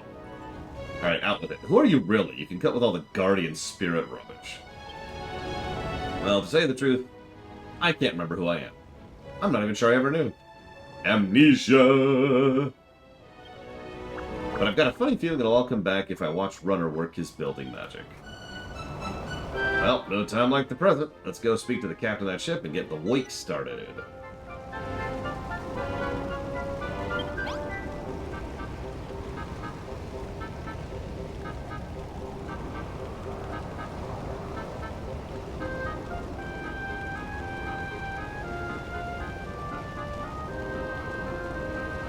Okay.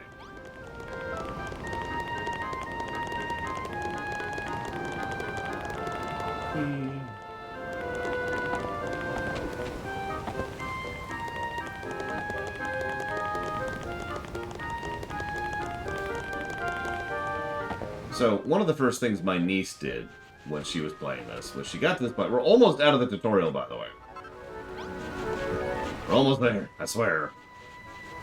And she was like, wait, I want to build some stuff. So she started building a dock. Oops, I didn't actually mean to do that.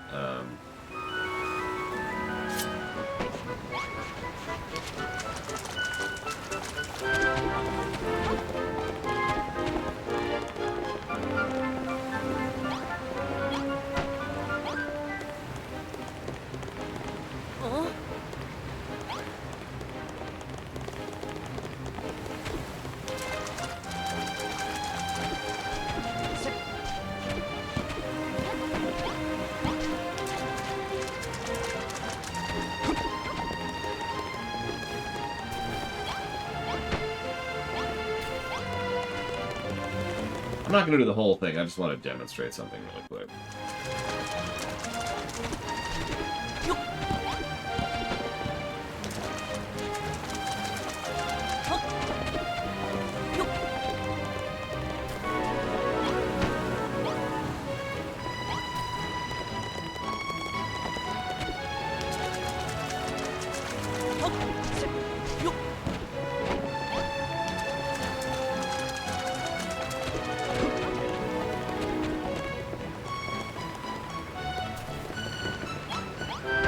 That should be sufficient to make our point. Let's talk to this guy. Ahoy there, me briny billed rats. I haven't seen any of the humans for fathoms. My name's Brownbeard. I was painting the ocean blue, minding my bee's knees, when I sailed right into the path of one of the children of Hargon's slave ships. I managed to avoid him, but only by steering into a terrible storm. By the time I realized my map was back to front, I was already stuck in a coffee stain. I tried to turn back, but then I was lost at sea. That's when I pulled this island on my portward bow and punted over. So what's your story? How'd you whippersnappers end up here? My name's Lulu, and this is the Kingdom of Lulutopia. Or it will be when Lord Runner finishes with it. Lulutopia, huh? Sounds like a lovely place for landlubbers like yourselves. Aye, a safe haven for a salted old sea dog like me. Goddess only knows what would have become of me if I hadn't sloshed up on these shores. Goddess only knows what this guy's even talking about. Tell you what, if you let me stick around, I'll be your chauffeur. I'll ship you off to any island from here to the second stain on my map's backside. Or at least, I'll try. You see, I know these oceans like the back of my neck. And I don't know my neck at all. But if I hear it in islands nearby, I'll happily ferry you over. Well, if your boat's a bit on the small side, but it looks like a decent nick, I'd say we've got a deal. Seems like everything is dropping into place. A fine captain will take you to nearby islands, where I'm sure you'll find plenty of materials and able-bodied helpers to bring you back. So this is Portugal. Well, the first thing Lulutopia needs is a little greenery. I can picture it now. Tree-lined boulevards, spacious parks, tables sagging under the weight of freshly picked vegetables. In that case, you should first visit Furrowfield. It's an island to the east, famed for its fertile fields and fruitful farms. The island is home to a young lass with a bright future in farming and a dashing dandy with a bushy beard. They should be able to help your cause. I'll mark it on Captain Brownbeard's map. You just leave the sailing to him. Well, you heard the magic monster runner. Come and find me when you're ready to go. Let's do it. Island get.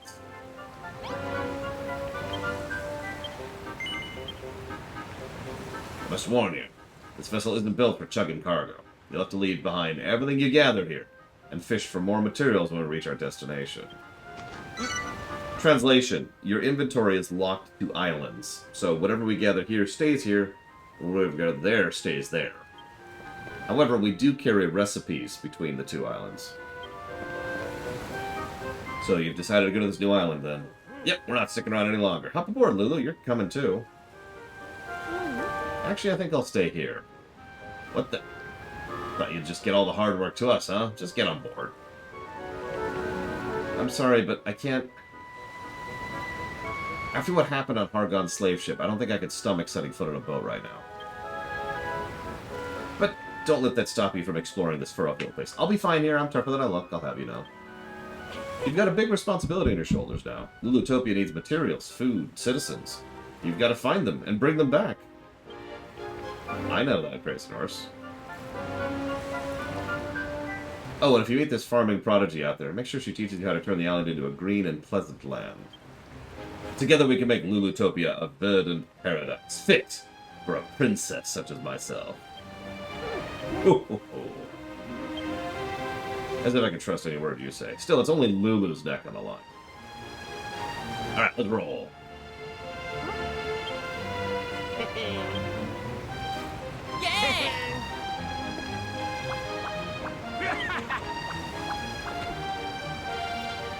So, because my sister has, my niece has a rather unusual sense of humor, she found that right there wildly funny.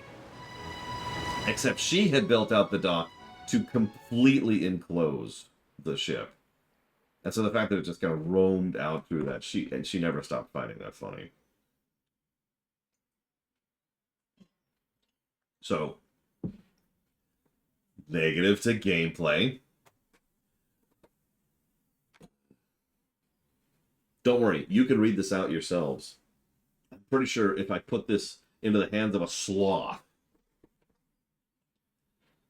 then they can read this quicker than this is actually going through on the screen. Isn't I made a joke about trying to talk as slowly as the text is playing.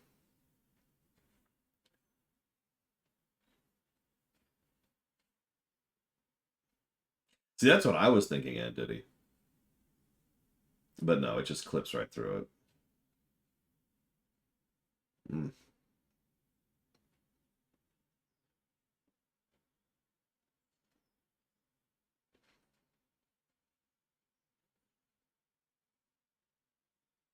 That was the first thing I was going to point out, Crazy Norse. Oh my god.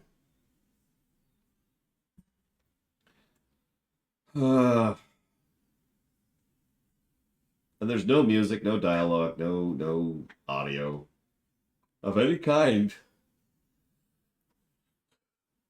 Get on with it. Whoop, whoop, whoop, whoop, whoop, whoop. Well, it helps that I've done it every time I've played this game, Crazy Horse. When I showed it off to Sis and when I showed it off to my niece. Her reaction was hilarious. Ah! Once she got the ability to change that to terraform, she went on a terraforming spree just to get rid of it all. So, welcome to Furrowfield. We have officially left the tutorial. And intro. Took most of the day, but that's my fault. Ah, here we are at last. And Harry Hermit's got a nerve sending us all the way out here in a boat like this. The way it was listing from side to side, I'm amazed we made it here at all. Well, list or no list, you're safe and sound on dry land now. Welcome to Furrowfield. At least I assume it's Furrowfield. I never heard of the place myself, but I don't like much like... It don't look like Baron or Zan, I can tell you that much. Anyway, I'm heading out for a bit to get the lie of the sea. But don't worry, I won't sail away into the sunrise. I'll be back in time to take you both home. I think this guy's been drinking too much seawater. Come on, runner, let's get going. I want to see what this island's got in store for us.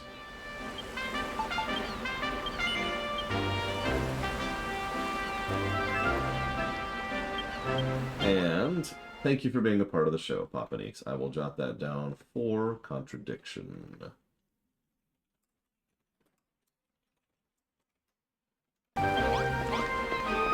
So, nice, green, lush terrain. It's actually a really nice visual break after all of the crap, you know, because we had the ship, and then we had the barren terrain, and this island's pretty weird, don't you think? Trees are withered, and the ground is all gross and slimy. Wait, the ground's slimy? Yeah, so, in case it's not obvious, that's not grass. That's literally slime. You can see it kind of oozing over the edge there. What the heck is that? Some kind of pink pulsating thing, but what is it? Yeah, so check it out. Slime. And mud. No, it's slime.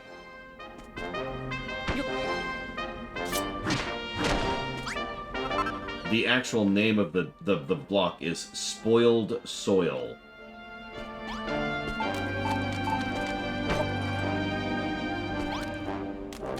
Here's what it looks like without the slime on top. Whoop, okay, sure. No, Trihexia, not even a little bit. I need to come up with an analogy for how inaccurate that statement is, because you're not the first person to say that, Trihexia. Not even today.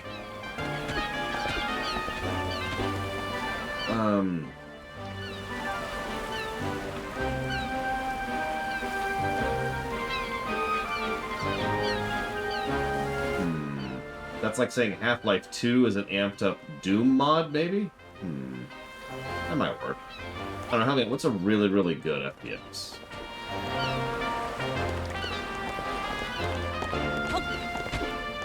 Yeah, the trees are turbo dead. As you can see. Dragon Quest 11 is just an amped up Dragon Quest 1.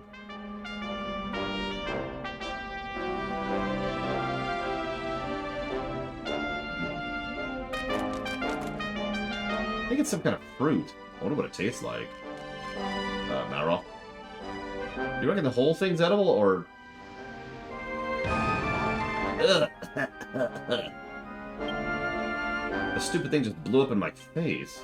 What a stink! It turned the dirt around it all gross and slimy, too. I've heard of fruit going off before, but not like that. This place is crazy. Huh? I smell a fight brewing. Over there! Help!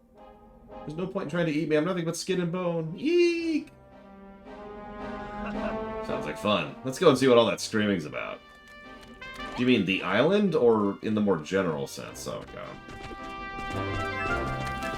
Those are different questions.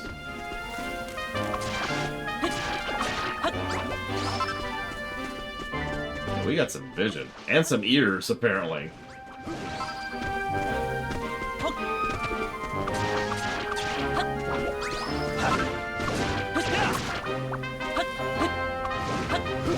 Oh, we'll actually see... Well, I mean, you've literally already seen what poisoned the ground. It was those little pustules. And that's why all this slime is here. Nah, who needs fence posts? I need fire.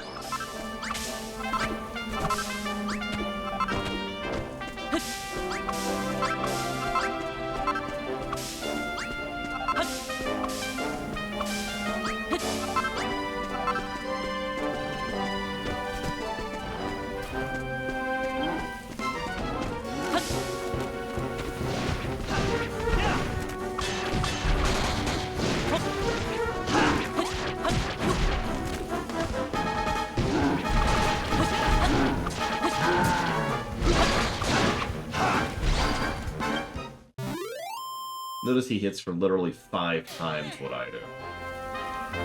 That'll teach those monkeys to mess with us. Right, time to get some info out of Sally Screams a Lot.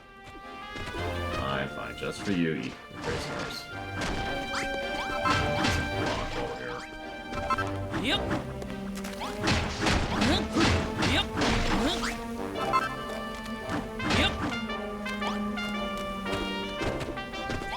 I mean, that's because they're badly written, Trihexia, but I do agree with you.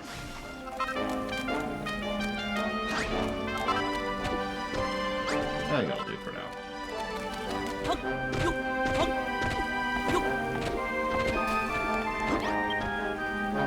So this is how I die. As dinner for a big stinky ape. I hope I give them horrible indigestion. Wait. The monsters. They're gone. Hey, it's Luca.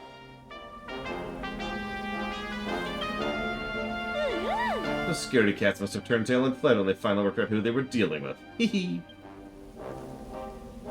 eh? Ah! Since how long have you two been standing there?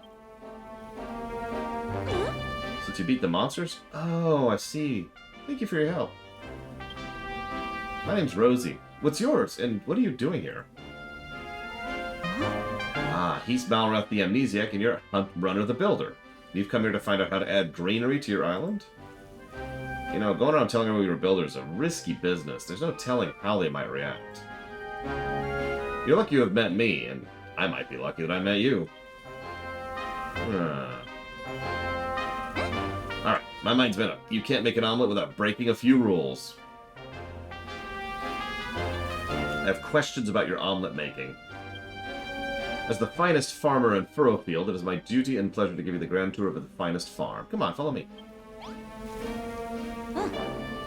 Yeah, that looks like base material right there. We're not going to be doing that, but still.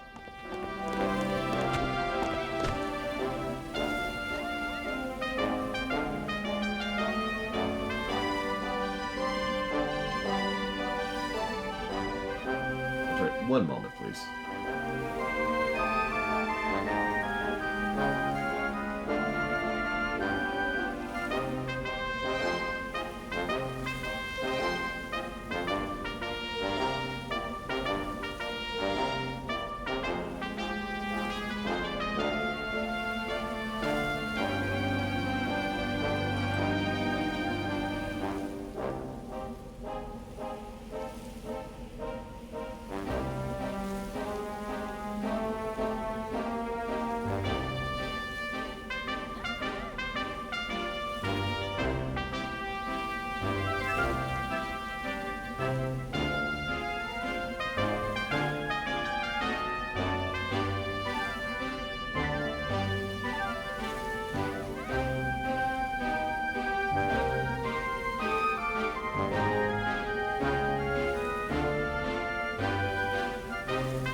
discovered a new word.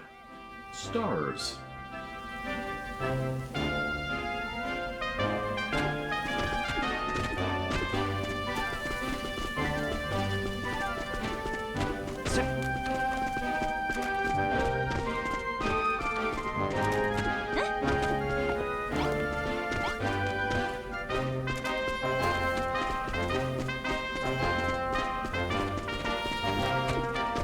Ironically, I was also AFK, Evo. Sorry. So here's our base. There we go. Furrowfield Farm, the greatest, greenest garden on the island. How do you like it? Not that I mean to burst your bubble, but it's not that great. It's not that green. It isn't even a garden. Oh, trust me, Giga. That's exactly correct. They get so much worse than that. I know, that's because we haven't built it yet. Furrowfield used to be a plant lover's paradise, with vegetables and flowers growing everywhere and anywhere. But then the spoil spores appeared and turned all the earth into this horrible, stinky slime. You can hardly even grow weeds in it. There was once a great farm here, the biggest and brightest on the whole island. And if we can all put our minds to it, then we can bring it back. All of us? Are all those guys mixed up in this too? Come, Perry, there must be at least something we can do. This is the last of our wheat, not to mention the soil. We've scant enough arable earth as it is. I wouldn't stand so close if I was you, Mr. Bonanza, sir. This here spoil spore looks like it could go off at any minute. And there it goes. Suffering slimes! Yep, that's right. In addition to all the other problems that happen when you are part of a cult that worships destruction, starvation is on the menu, because you're boiled down to, you know, whatever you can gather, but you're also destroying the land, which is what you're gathering from. Okay, you two, we have to get over there and make sure they're okay. Like, honestly, it's pretty messed up when you think about it for a minute. Like, really think about this. There's a little bit of arable land here, and then the rest of it is just swamp. Magical swamp, of course. Bonanza, Perry, are you alright? We are, Rosie, but alas, our wheat is not. That spoil spore just obliterated the entire crop. Huh? Who are you two, pray tell? I've not seen your faces before, and to be honest, I rather think I liked it that way. This is Runner, and this is Malroth. Runner says he's a builder. Blowing my neck. What kind of fella goes around telling everyone he's a builder? He must have something wrong with his head. Well said. Listen, Rosie, you may have fooled us this far, but we shall not be taken for ninnies. If you honestly expect us to believe this so-called builder will somehow salvage this preposterous plan of yours, you are gravely mistaken. Come along, Perry. We're leaving. Alright. You must face facts, my dear. Furrowfield Farm is gone. The dream is over. It's time to wake up. GTA 4, Triaxia. That stuck-up beardy bloke really rubbed me the wrong way. Still, facial hair felonies aside, he's got a point. There's no point in trying to rebuild the farm if the soil's no good. You're wasting your time. No, I'm not. I'm the finest farmer in Furrowfield, and Runner's a real-life builder. If we work together, I know we can do it. Ah, you really don't know when to give up, do you? Why do you want to rebuild this place, anyways? Why? It's like Bonanza said, it's my dream. A dream, huh? You know, I never got into this hopes and dreams stuff people go on about. Please, Runner, I can't do it on my own. You'll help me rebuild the farm, won't you? Yeah. But thou must. Listen, Crazy Horse. Let's get started then, shall we? First thing we'll need is a field to plant our crops in. Where's the best place to put it? Or rather, the only place to put it.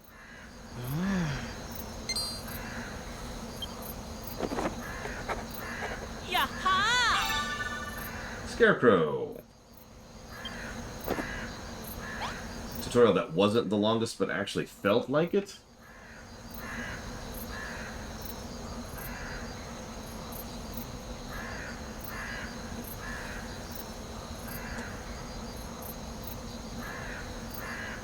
think that was Mega Man X5.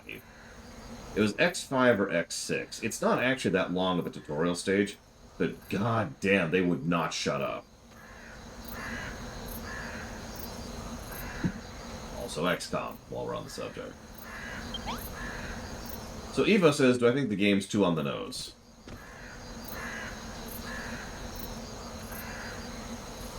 I don't think it's negative worthy, if that's what you're asking. But I do absolutely think it could be said a lot more subtly, because, you know, they just kind of come out and say the themes of the game periodically. I should probably mention that every individual island has its own themes, and then there's the overall theme of the game as a whole. Themes, sorry, there's at least 3.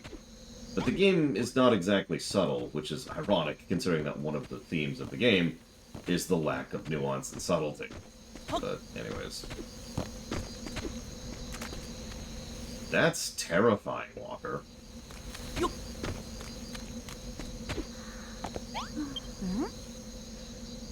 What's the matter? You're looking very pleased with yourself. You've worked out how to build scarecrows. Oh, of course, they're always found in the field. If we stick one on the ground, everyone will know where our field is. So where should we put it?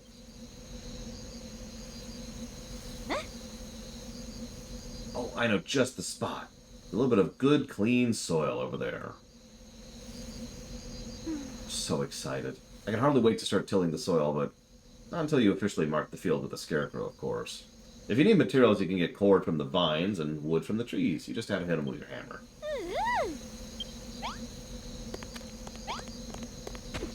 As an aside, and I don't mean this as a negative against, well, I don't know, anybody in chat whose name is Evo, for example, but one of the things I've found in my life is there's not really such a thing as subtlety when it comes to themes. I mean, obviously there's a gradient here, and there is such a thing as being completely ambitious, but I can't think off the top of my head of a single work of fiction ever that has actually approached what I would consider subtlety when it comes to a theme. I mean, it's not like Alien is particularly subtle, or excuse me, Aliens is a better example. It's particularly subtle in its theme, right? And that theme is barely even the main purpose of that work. Well, that's a good point, Evo, because I've heard a lot of people who insist that all of fiction is obvious. In fact, one of my old viewers, who no longer watches me, used to get angry when I would talk about subtlety and storytelling, and they would say, that's not subtle. And the argument boiled down to the idea that there is no such thing as subtle at all, anywhere, ever. I'm not sure I really agree with that, but, you know, here we are.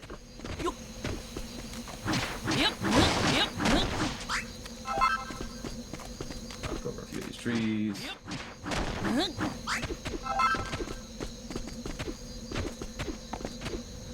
Huh. What's this?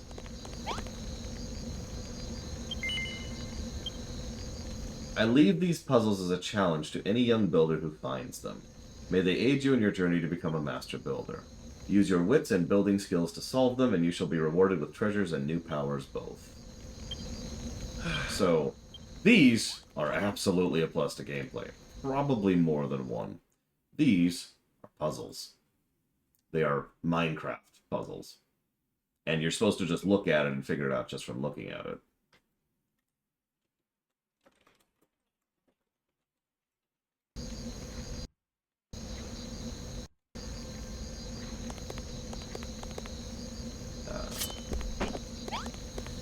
Yeah, they're pretty easy. I'm not trying to overstate them. But I like these.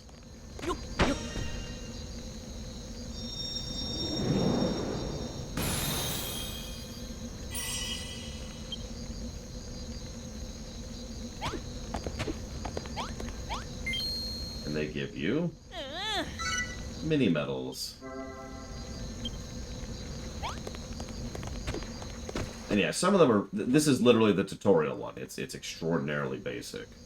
But there are several later ones which will be a little bit more complex than just build a tower.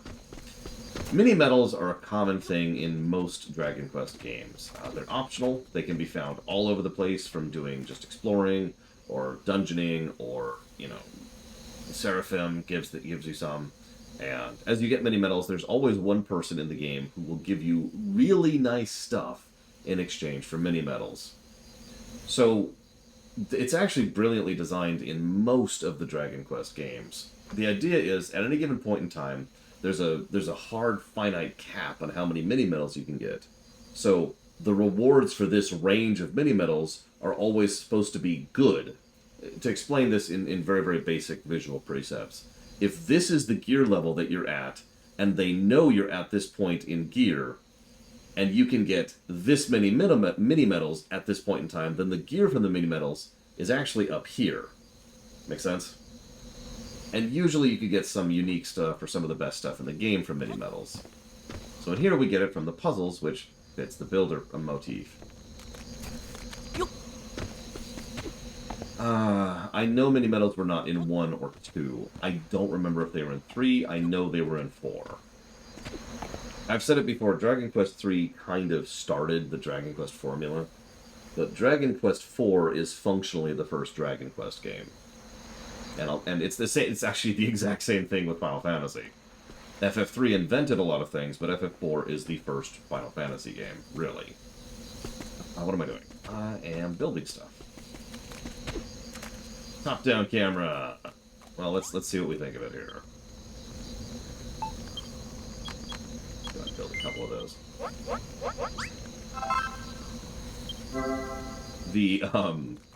My niece, when she played this level, the first thing she does when she figured out what scarecrows did was she went around and layered the entirety of this base with scarecrows. Just the whole thing. Yeah, exactly, Papa Dinks. Mega Man 2 is the first Mega Man game. Link to the Past is the first Zelda game, which is Zelda 3. Gosh, what else? There's examples of that all over the place. What do? Is that what I think it is? What? It is! Now that we have a scarecrow, everyone will know where to plant our crops. You can leave the next step to me. So what happens is the NPCs will do things based on you. You don't have direct control over the NPCs of any of the islands, but you do have indirect control over all of them.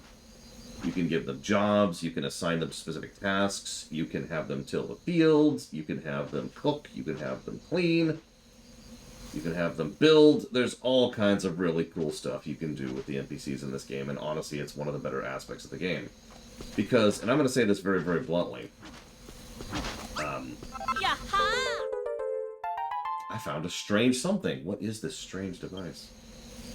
If this game was just a typical Minecraft game, aka there's you, and you build, I honestly think this game would be demonstrably worse for it. So we're going to go ahead and jot down, at the very least, one positive, probably more than that, for the NPC designation thing.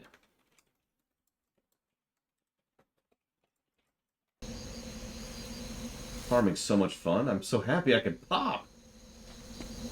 You look pretty cheery just now, waving your arms in the air with a big grin on your face. What was that all about? Huh? Something popped out of me, and you picked it up? I did feel bursting with gardening glee just now. Maybe some of that happiness actually burst out. Whatever it is, it's kind of your level. So we don't level in the traditional sense. What we do is we increase the happiness of our particular island, whatever we're at the time. And as that increases, we level up our farm, our build, our base, whatever you want to call it. And yes, this is our base level, not our personal level, which kind of makes my point for me. Once again, we are not truly leveling. We are improving the base. And I'm with it completely. Sorry, Ginger Ninja, you caught me sort of in the middle of talking, which is why I didn't acknowledge it. Yeah, absolutely. I've actually done free enterprise. In fact, there's an FF6 free enterprise rando I've never gotten to do, and there's a Chrono Trigger one as well, which I've never gotten to do. But I've done a lot of runs of free enterprise. Me and Gary used to do that as a regular thing, so I'd be down for that. What do you think, Runner? I've tilled the earth around the scarecrow. I couldn't have done it without you.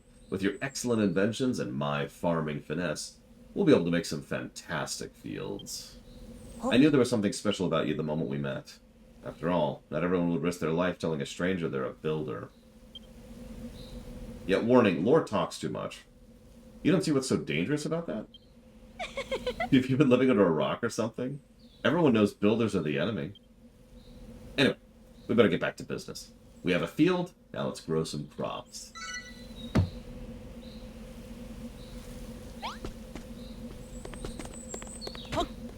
Any complications, Papaneeks?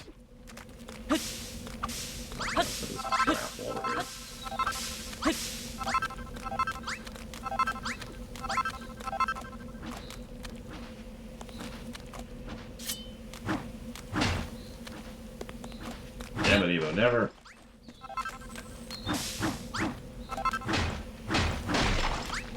Oh yeah, you can also move while doing this, so you can just kind of do stuff like that. Yep.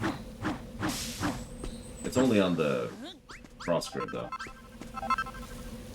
So Blade Taval asked a legitimately relevant question. Am I a fan of randomizers in general? No. That's like asking, am I a fan of RPGs in general? The answer is a big fat no. But it's actually worse than that. So there's two types of randomizers that I've encountered.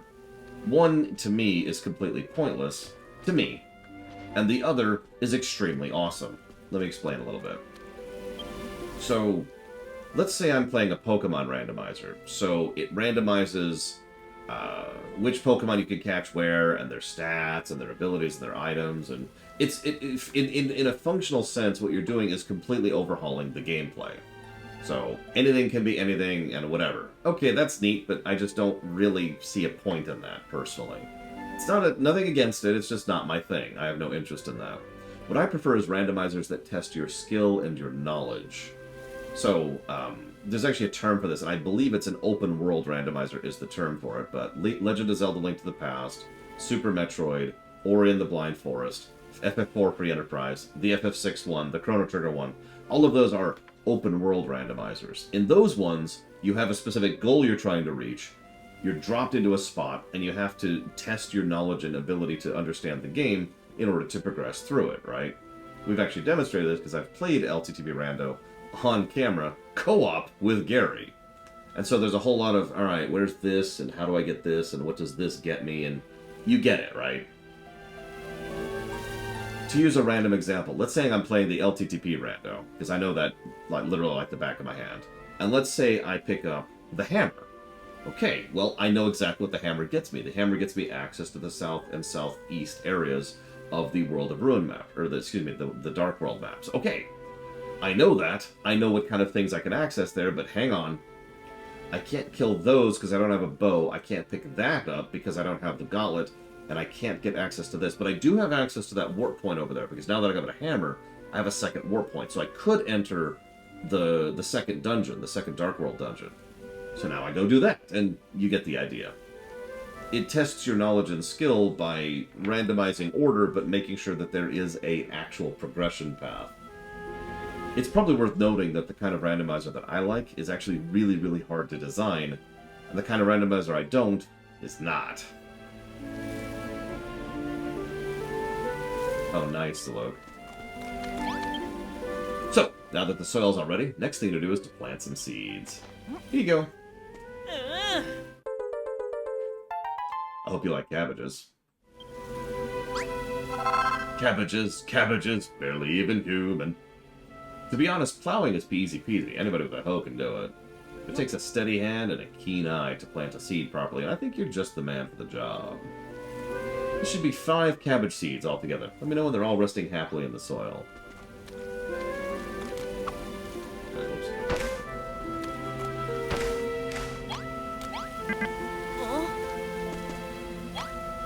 I've never been hard-locked in a randomizer, but that's because I play good randomizers. A good randomizer, it's impossible to be hard-locked. That's the whole point of what I just talked about. Good work, Runner. You planted all the seeds, and you did a lovely job of it, too. Just wait till Bonanzo and Perry see this. They'll be begging for a piece of the agricultural action. Soon enough, the seeds will sprout, and we'll be one step closer to fulfilling my dream.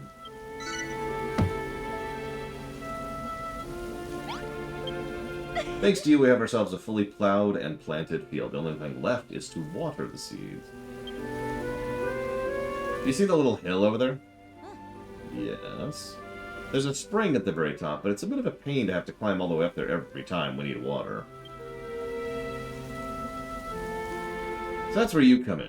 Can you build something that would make it easier for us to get rid of the water? Some kind of irrigation station?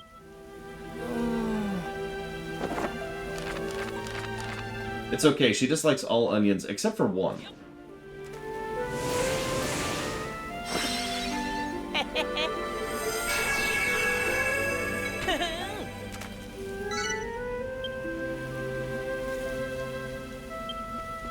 Holy heck! Is this... It is! It's a blueprint for an irrigation station. Did you draw this off the top of your head? That's amazing! It's like the one you drew back on the island, eh? It looks like we'll have to gather the materials for ourselves on this one. Well, if there's one thing we have plenty of in Furrowfield, it's spoiled soil. Just smash it up the ground if you need some. Oh, and don't forget to break the block that's holding the water when you're done. Then we'll have a nice little watering hole. And if you start feeling peckish, remember there's plenty of kelp at the beach. Thanks, game. So I need 23 spoiled... Oh my god, I can't talk. God damn it, Shadow Machine.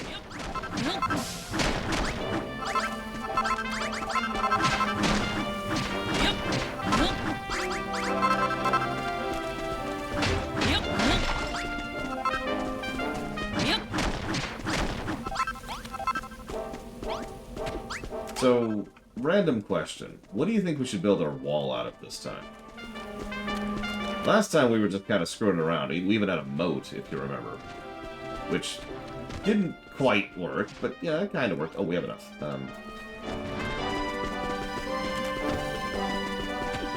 Damn it, Shadow Machine. I think it's our highest funded thing right now. I don't know, I don't have the list in front of me.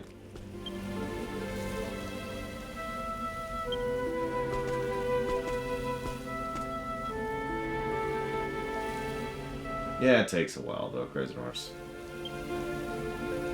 Okay, so hang on, let me double-check Nate a couple of things here. Nope, don't... Sorry. Either way, thank you, Shadow Machine, very, very much.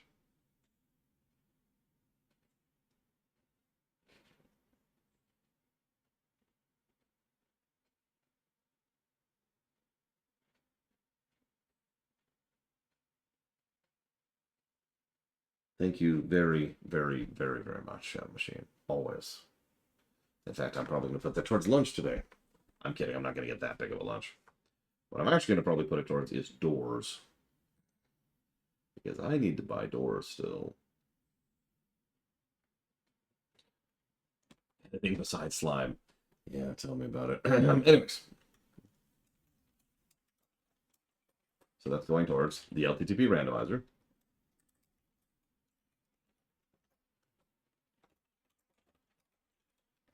And the Zelda block and the Dragon Age block. Thank you again. I've been debating when to put the randomizer, assuming it gets funded soon-ish. Because on the one hand, we could put it completely separate from the Zelda block. On the other hand, we could put it right next to the Zelda block. And on the third hand, because I'm just a mutant now, we could put it in the Zelda block. I'm not sure which one of those ideas I like best.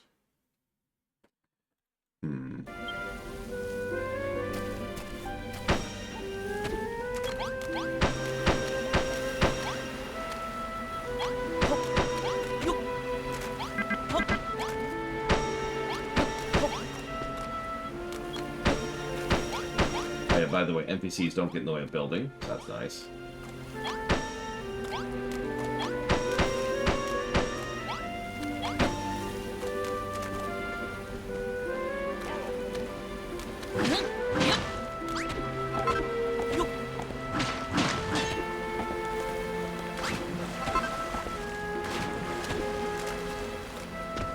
Exactly. See, Evo understands. Oh, I missed two. Oh yeah, this is actually great, by the way. I mean, in addition to the blueprint system being cool in general, you can literally see every layer, as I'm demonstrating here. Like it's like a three-dimensional Lego. Whoops, hang on. Build list. which is cool. Zoom it in now like this too. Like, what is that? And generally, it's really easy to read and blah blah blah blah blah. It's good stuff. I like it.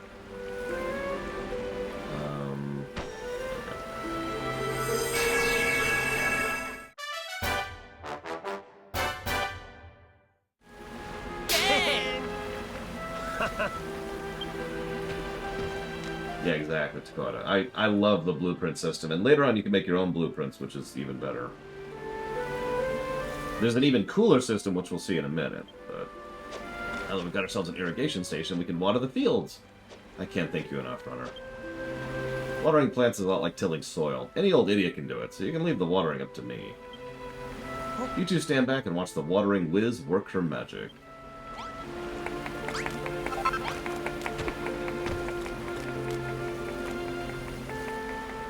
You can stop clapping.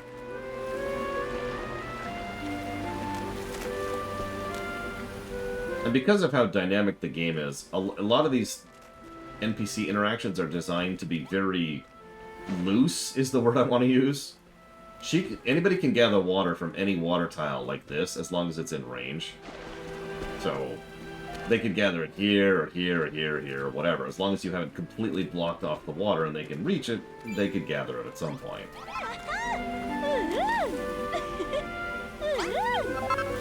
There we go. Now all our thirsty little seeds have had a nice big drink now. That's all there is to it. You just till the soil, plant some seeds, water them, and then wait.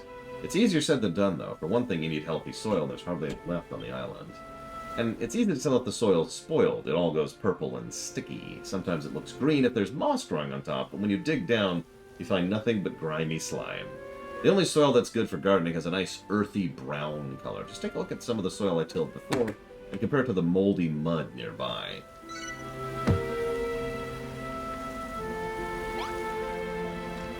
Hello, sister. Yeah, no, the coding is actually pretty legit. I'm not sure what happened behind me. This is fascinating to watch, honestly. But yeah, there's a lot of really good coding to make the game as dynamic as it can be, and you might think, who cares? Well, think about this. They had to make sure that essentially whatever the player did, and you can do freaking whatever, they could still make the game work. The cutscenes still had to work, and the NPC interactions still had to work. And that's honestly legitimately impressive. There's some really cool stuff in this game. Like that. Yeah, there we go.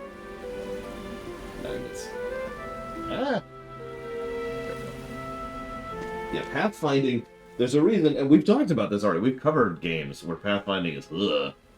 Pathfinding was a problem for literal decades of game design. Hi, sis. Have you decided what you would like for lunch? Alright, what should she get for lunch? Vote now. Yeah, exactly, Crazy Norse. I mean, something both me and my niece did when we were playing this is later we'll be asked to set up a toilet.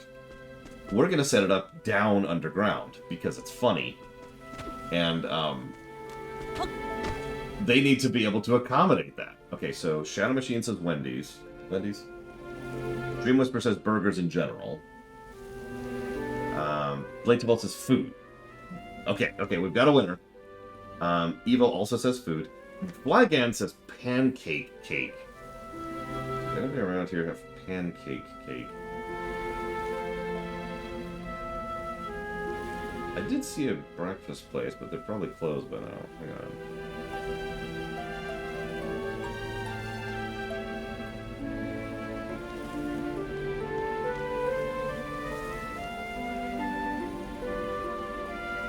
Yeah, no, they're not. There's nothing. Ross says Mexican?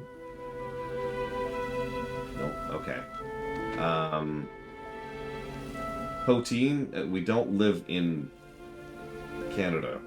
Is it? That's poutine? I have no idea. I've never actually heard someone who knows what it is say it out loud. Let's see here. Okay, sure. There's everything. Salted cucumbers with strawberries. I mean, that actually sounds pretty good. Oh, hey, cabbages. But we'll say it later. Alright, Runner, there's only one thing left to do before we can harvest our crops. Wait for them to grow. First we'll need our little sprouts, then a little while later they'll grow leaves, and before you know it, they'll be all grown up. When that time comes, you won't need any special equipment to harvest them. Just hit them with that cypress stick I've seen you swinging about. It might take a while before they're ready to be harvested, though. Why are you harvesting me? In the meantime, you can pass time by clearing away the rocks and weeds in our future fields. Maybe plant some more seeds, too. Speaking of which, here's a few more I have hidden away. You may as well go and plant them. Yeah, my niece, when she played this, like, she has this thing where she'll do she'll get a quest objective, and she'll gain access to, like, a new mechanic or something, and then she will stop playing the game and go do that mechanic to death. So, like, she got to this point where she could plop down the scarecrow and plant cabbages, and she was like, cabbages! Cabbages, cabbages, cabbages. And then once she had cabbaged everything, she's like, okay. Then she gets the ability to turn all the soil into, like, arable soil. And so she made, like, dozens of scarecrows and ran around plopping scarecrows. I think I told you about that one as well. It was very cute. Wow, we've finally grown our very first Furrowfield cabbages. And they're absolute beauties. It's been so long since we've had a proper crop with the horrid spoil spore sparing all the time and ruin the soil. In fact, I've never seen a better cabbage in all my life. Thank you so much, Runner. Alright, Evo, you're on a deserted island and you have exactly 2 things to eat. Kelp, cabbages. What do you do?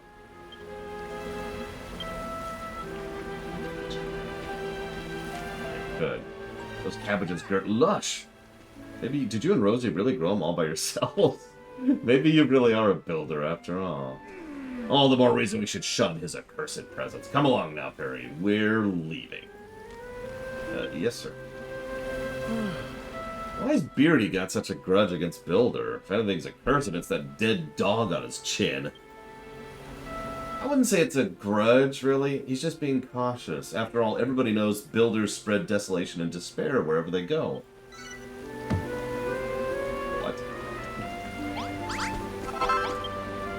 And don't worry, Runner. I don't think builders are harbingers of doom and gloom. In fact, I think they're great. But Anzo spent his whole life being told how awful people like you are. We all have. You can't expect him to change his mind overnight. Oh, by the way, something occurred to me while we were waiting for the cabinets to come in. See the big bell over there? Well, there's an old story about it. Once upon a time, a builder came to Furrowfield. He showed the people the wonder of building to earn their awe and appreciation. And then he whacked that bell with all his might. When the islanders heard it ring loud and clear, something woke within them. They were filled with the power of creation, and Furrowfield Farm flourished. Don't you see, Runner? Those funny things you've been picking up must be pieces of our appreciation, which means something might happen when you ring the bell. Well, only one way to know for sure. Oh, ding dong the bell. Yep, it's time to level up the base. And get attacked. Another funny story. The first time that my niece played this, she ran over and whacked the bell with the hammer by hitting the hammer button like 8 times. And looked at me like, why is nothing happening? And I said, hit E! Or actually, I think it was Y, because she was playing on the Switch, but... So now, the citizens can now till and water.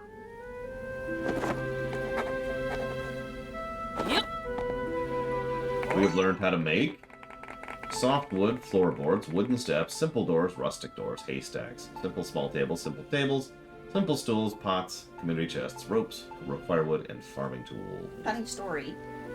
Pots are required to make bathrooms. That's true. You need a pot to have a bathroom. I don't know what you just did, but it was pretty spectacular. Like the whole place has been filled with some kind of strange power. Rotting mollusks, Builder, what have you done? What is this energy flowing through me? My whole body is filling with a yearning to create. Got this uncontrollable urge to go till a field. I hoped this would happen. All the power you collected was unleashed when you rang the bell. It opened our eyes to the wonder of building. Looks like it even inspired you. Now you can build stuff that I just talked about. Well, we could use some furniture around here. You can make all that. You builders really are amazing. Alright, Runner, we're all very impressed. You can stop posing now. From now on... We stopped posing. From now on, you'll have the full cooperation of Perry and I. Let's rebuild the great farm and restore this place to its former glory. We shall tend to the fields from the moment we wake, to the moment we fall asleep. No crop shall remain unwatered on my watch. That's fantastic, isn't it, Runner? Now we can all work together to see Furrowfield Farm reborn. See, I would have said Furrowfield Farm functions, but that's just me. Did you find anything good yet? That sounds like enough. That went even better than I imagined. Who would have thought those two would ever get so fired up about buildings? Seems whenever you build for us, or when we manage to make things for ourselves, our emotions overflow and turn into those funny fragments only you can see. And then when you collect enough of our emotional energy and pour it into ringing the bell, everyone becomes better at building, including you. Yep. If I'm right about this, and I'm sure I am. These overflowing emotions are the key to getting Furrowfield Farm back on its feet. Collect as many as you can, and we'll be the best builders we can be.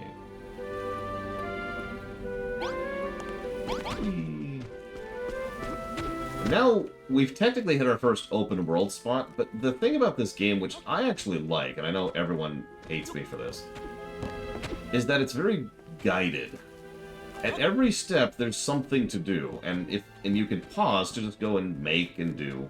But also, at other steps, you can just go ahead and keep doing the quests, and the quests will keep getting you new things to do, new areas to explore, new materials, new recipes. The whole series is very... There's a very clear progression about it.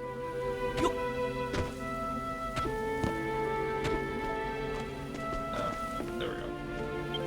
Which means it's positive time.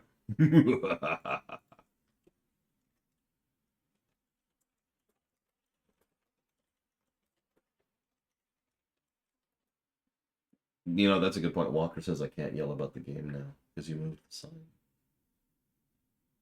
It's over here.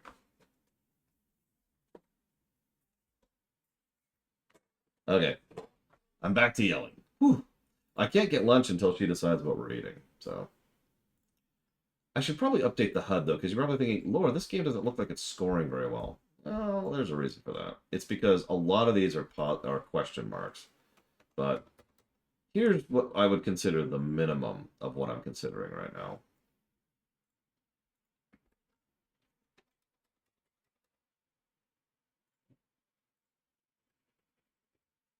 And that's a little bit more up to date.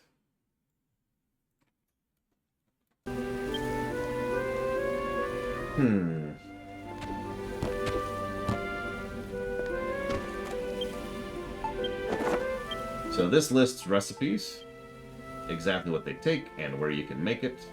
You can sort it because there's filters, because filters are good. Also shows you all the items in the game. Which gives you things like exact details, because info in game is good. The enemies you've encountered so far, and, you know, what they can drop, and where you can encounter them. And the various rooms you can build, which obviously we haven't done any of these yet, but there's several. Oh, by the way, you can also just skip between these with a button like that. The Builderpedia is actually awesome, and definitely worth at least a positive. Honestly, probably 2. Let's do this.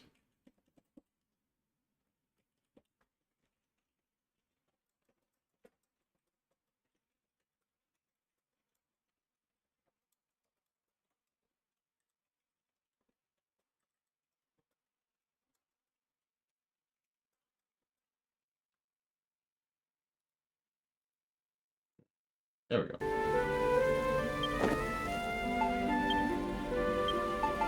Now you might think, hang on, Laura. I've played Dragon Quest Builders 1, and that game sucked. Inventory management was a huge hassle, and you're right. Fortunately, we're going to bypass the inventory problem very quickly in this game, but we're not quite there yet. What we need to do, we need to cook some cabbages. Yeah, the room system is honestly another excellent mechanism that I'm just going to avoid talking about right now because we're not there yet, but let's just say it's awesome and leave it at that.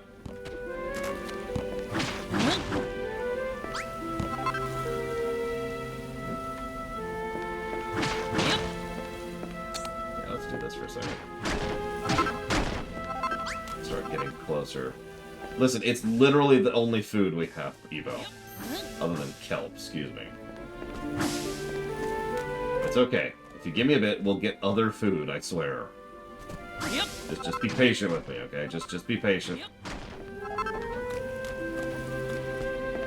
See, Evo has exactly as much characterization as Mario did in the Mario Brothers movie. Yes, there's a first-person view, which actually is, honestly, I would say required for some of the more specific stuff in this game. When you're indoors, or when you're doing a specific build, or trying to fix something that you just screwed up. Oh yeah, by the way, another little tidbit. If you hit something by accident, and you didn't want to, it'll actually stop being hit after a minute. Like that. And there's a couple other little quality of life things like that, which make building better. We're not quite there yet. I'll deal with that in a minute. Yep.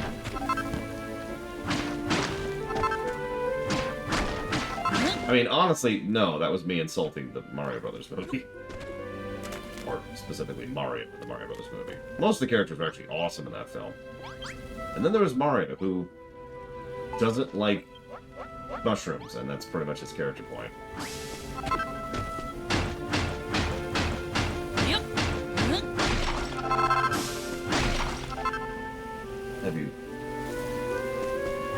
Yep.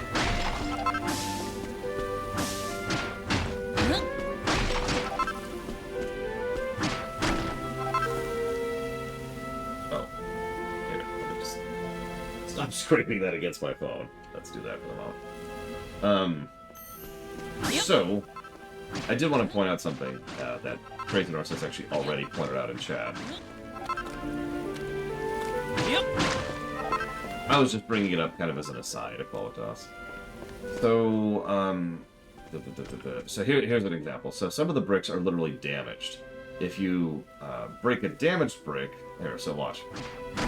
If we break a complete brick, we get the brick. See, we now have a floorboard. If we break a damaged brick, all we get is the raw materials of that brick, see? Yep. This is actually a really common trend in this game because the whole game deals with destruction and ruins, and pretty much everywhere we go sucks because of the fact that, you know, there's a cult that worships destruction. I don't know what you want from me. But now we have grilled greens. Another little funny story of my niece. Although my sister was this way a little bit, but my niece was really this way. So, she's not... I don't want to say she has anxiety, but she has an interesting form of game anxiety, where certain things in games just kind of make her go, right? And honestly, I'm sure a lot of you relate. I'll give you a specific example. She would not and did not enjoy Majora's Mask because of the fact that it has a timer. In fact, she's never gotten into any, oh my gosh, any 2D Mario game specifically because of the fact that every stage has a timer. It's not that it's too short, it's not that it's too hard, and it's not that she can't do it. She just does not like the fact that that timer is there. It bothers her, right? Well, I told her relatively... I know a lot of people can relate to that. That's something I hear a lot of. I mean, and you know me, I love Majora's Mask quite a bit. I still completely get that concept. So, one of the other things that she doesn't like is when there's... I'm going to call it the possibility of danger. I don't know a better way to phrase that, actually. Nighttime. Yeah, exactly. So, when nighttime fell, she was like, oh god, oh god, oh god. And she would freak out because she needed to get back as soon as possible. Now, it's worth noting that there is an enemy in this game which is very hard and will totally kill your face off if you know, are out and about during the day, or excuse me, during the night. It's the Reaper enemy. We haven't actually seen it yet. I'm kind of deliberately staying out to provoke its existence here. It might not show up this early in the game. We might not be at that point yet. You haven't got the ability to make a bed yet, so it won't. That's a good point. Or Good you haven't got the quest. You haven't got the quest to make a building, rather. Mm-hmm. Yeah, so good design. The thing that will kill your face off, unless you do a thing, won't show up No, until go back you and gain hit the access to it. vines. Why? Because otherwise you'll climb out of your room. Alright. Yep. Behind you. Behind you. What? Behind you. What? To What? the left.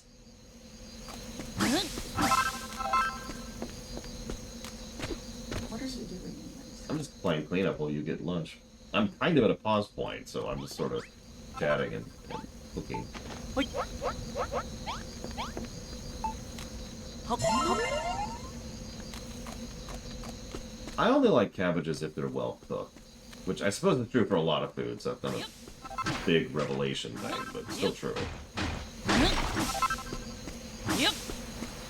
But yeah, I'm just playing a little bit of cleanup, cosmeticizing here. I'm gonna do this anyway, so I might as well do it now, right? Yeah, exactly, Shadow Machine. She would hate the Reaper boss in Mementos.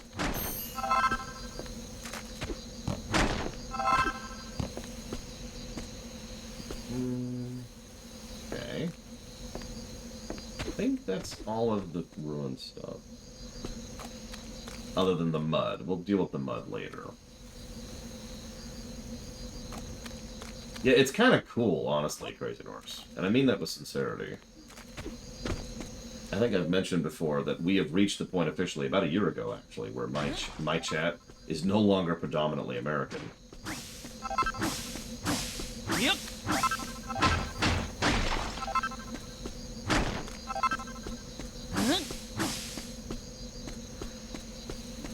I mean, don't mistake me, it's still a big percentage. It's like 40% or whatever, but it's no longer over half. Okay, so if this is what we're getting cabbages for lunch, obviously. No, what are you doing? What are you doing? Wait. Before you destroy everything. I can't whack things with a mouse. Actually, I think you can. Try it. Oh. Looks like you can't. You can whack things with your sword. Hit, It looks like that's it. hit R. R? There you go. R again. It's F, by the way. I didn't have to whack things. I'm stuck. I'm just gonna hold forward. So you guide where we're going. Where are we going? Out of town. Why are we going out of town? See if we can make the Reaper show up.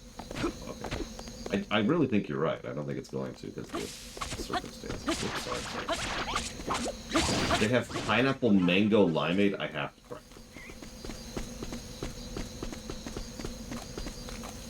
I've got to try that. Sorry. You gotta say something. I'm looking down here. What was that? Uh-oh. It's an acid flinger.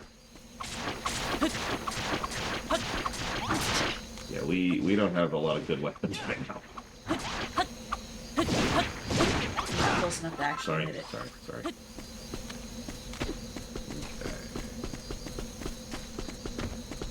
Yeah, you have to get the quest to build a room first. Mm-hmm. We haven't got that yet. Yeah, I know some people don't like this and just want to go build, but honestly, that's not what this is. Like, there's certainly... Go play Minecraft if that's what you want. Yeah, exactly. This is an RPG, which has building. You're doing quests and progressing story and interacting with characters, right? Like, yeah, I already did this puzzle. Sorry.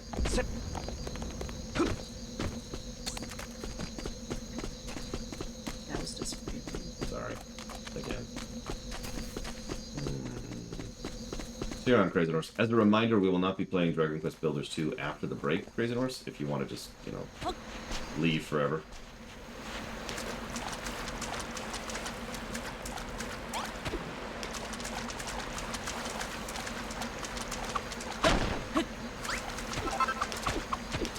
You're jumping over the bucket! Sorry. We're going to be playing more Mario Kart. Yes, that is correct. There it is. Shell slimes. I'm heading forward. Yeah. Up. Well. We now have sand. Yay!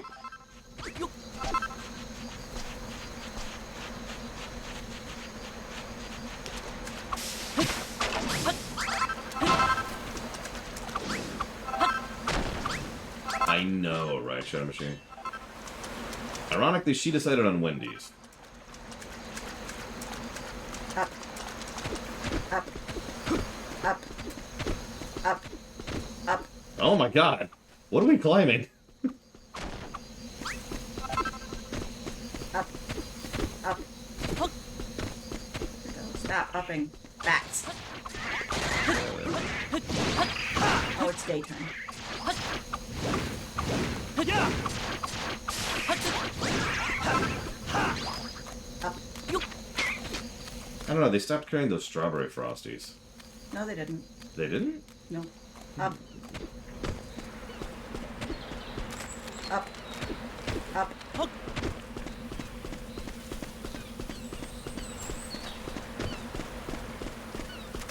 Up. Stop forward. Stop. Sorry, I heard like a thing, and so hit jump Forward. just out of pure muscle memory there. Stop forward. Damn it, see, I did it again. Wait, no, the book. Forward. No! Forward. Forward. We now have the book. Forward. But we could have read the book. There was lore. Forward. She Stop broke- forward. Stop. Now forward.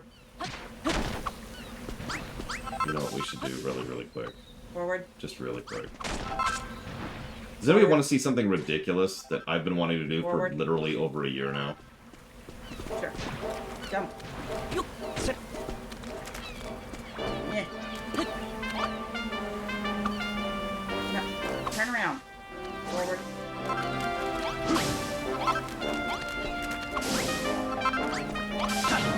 Frosty, there we go. That's what I was looking for. They do have the strawberry frosty. Forward.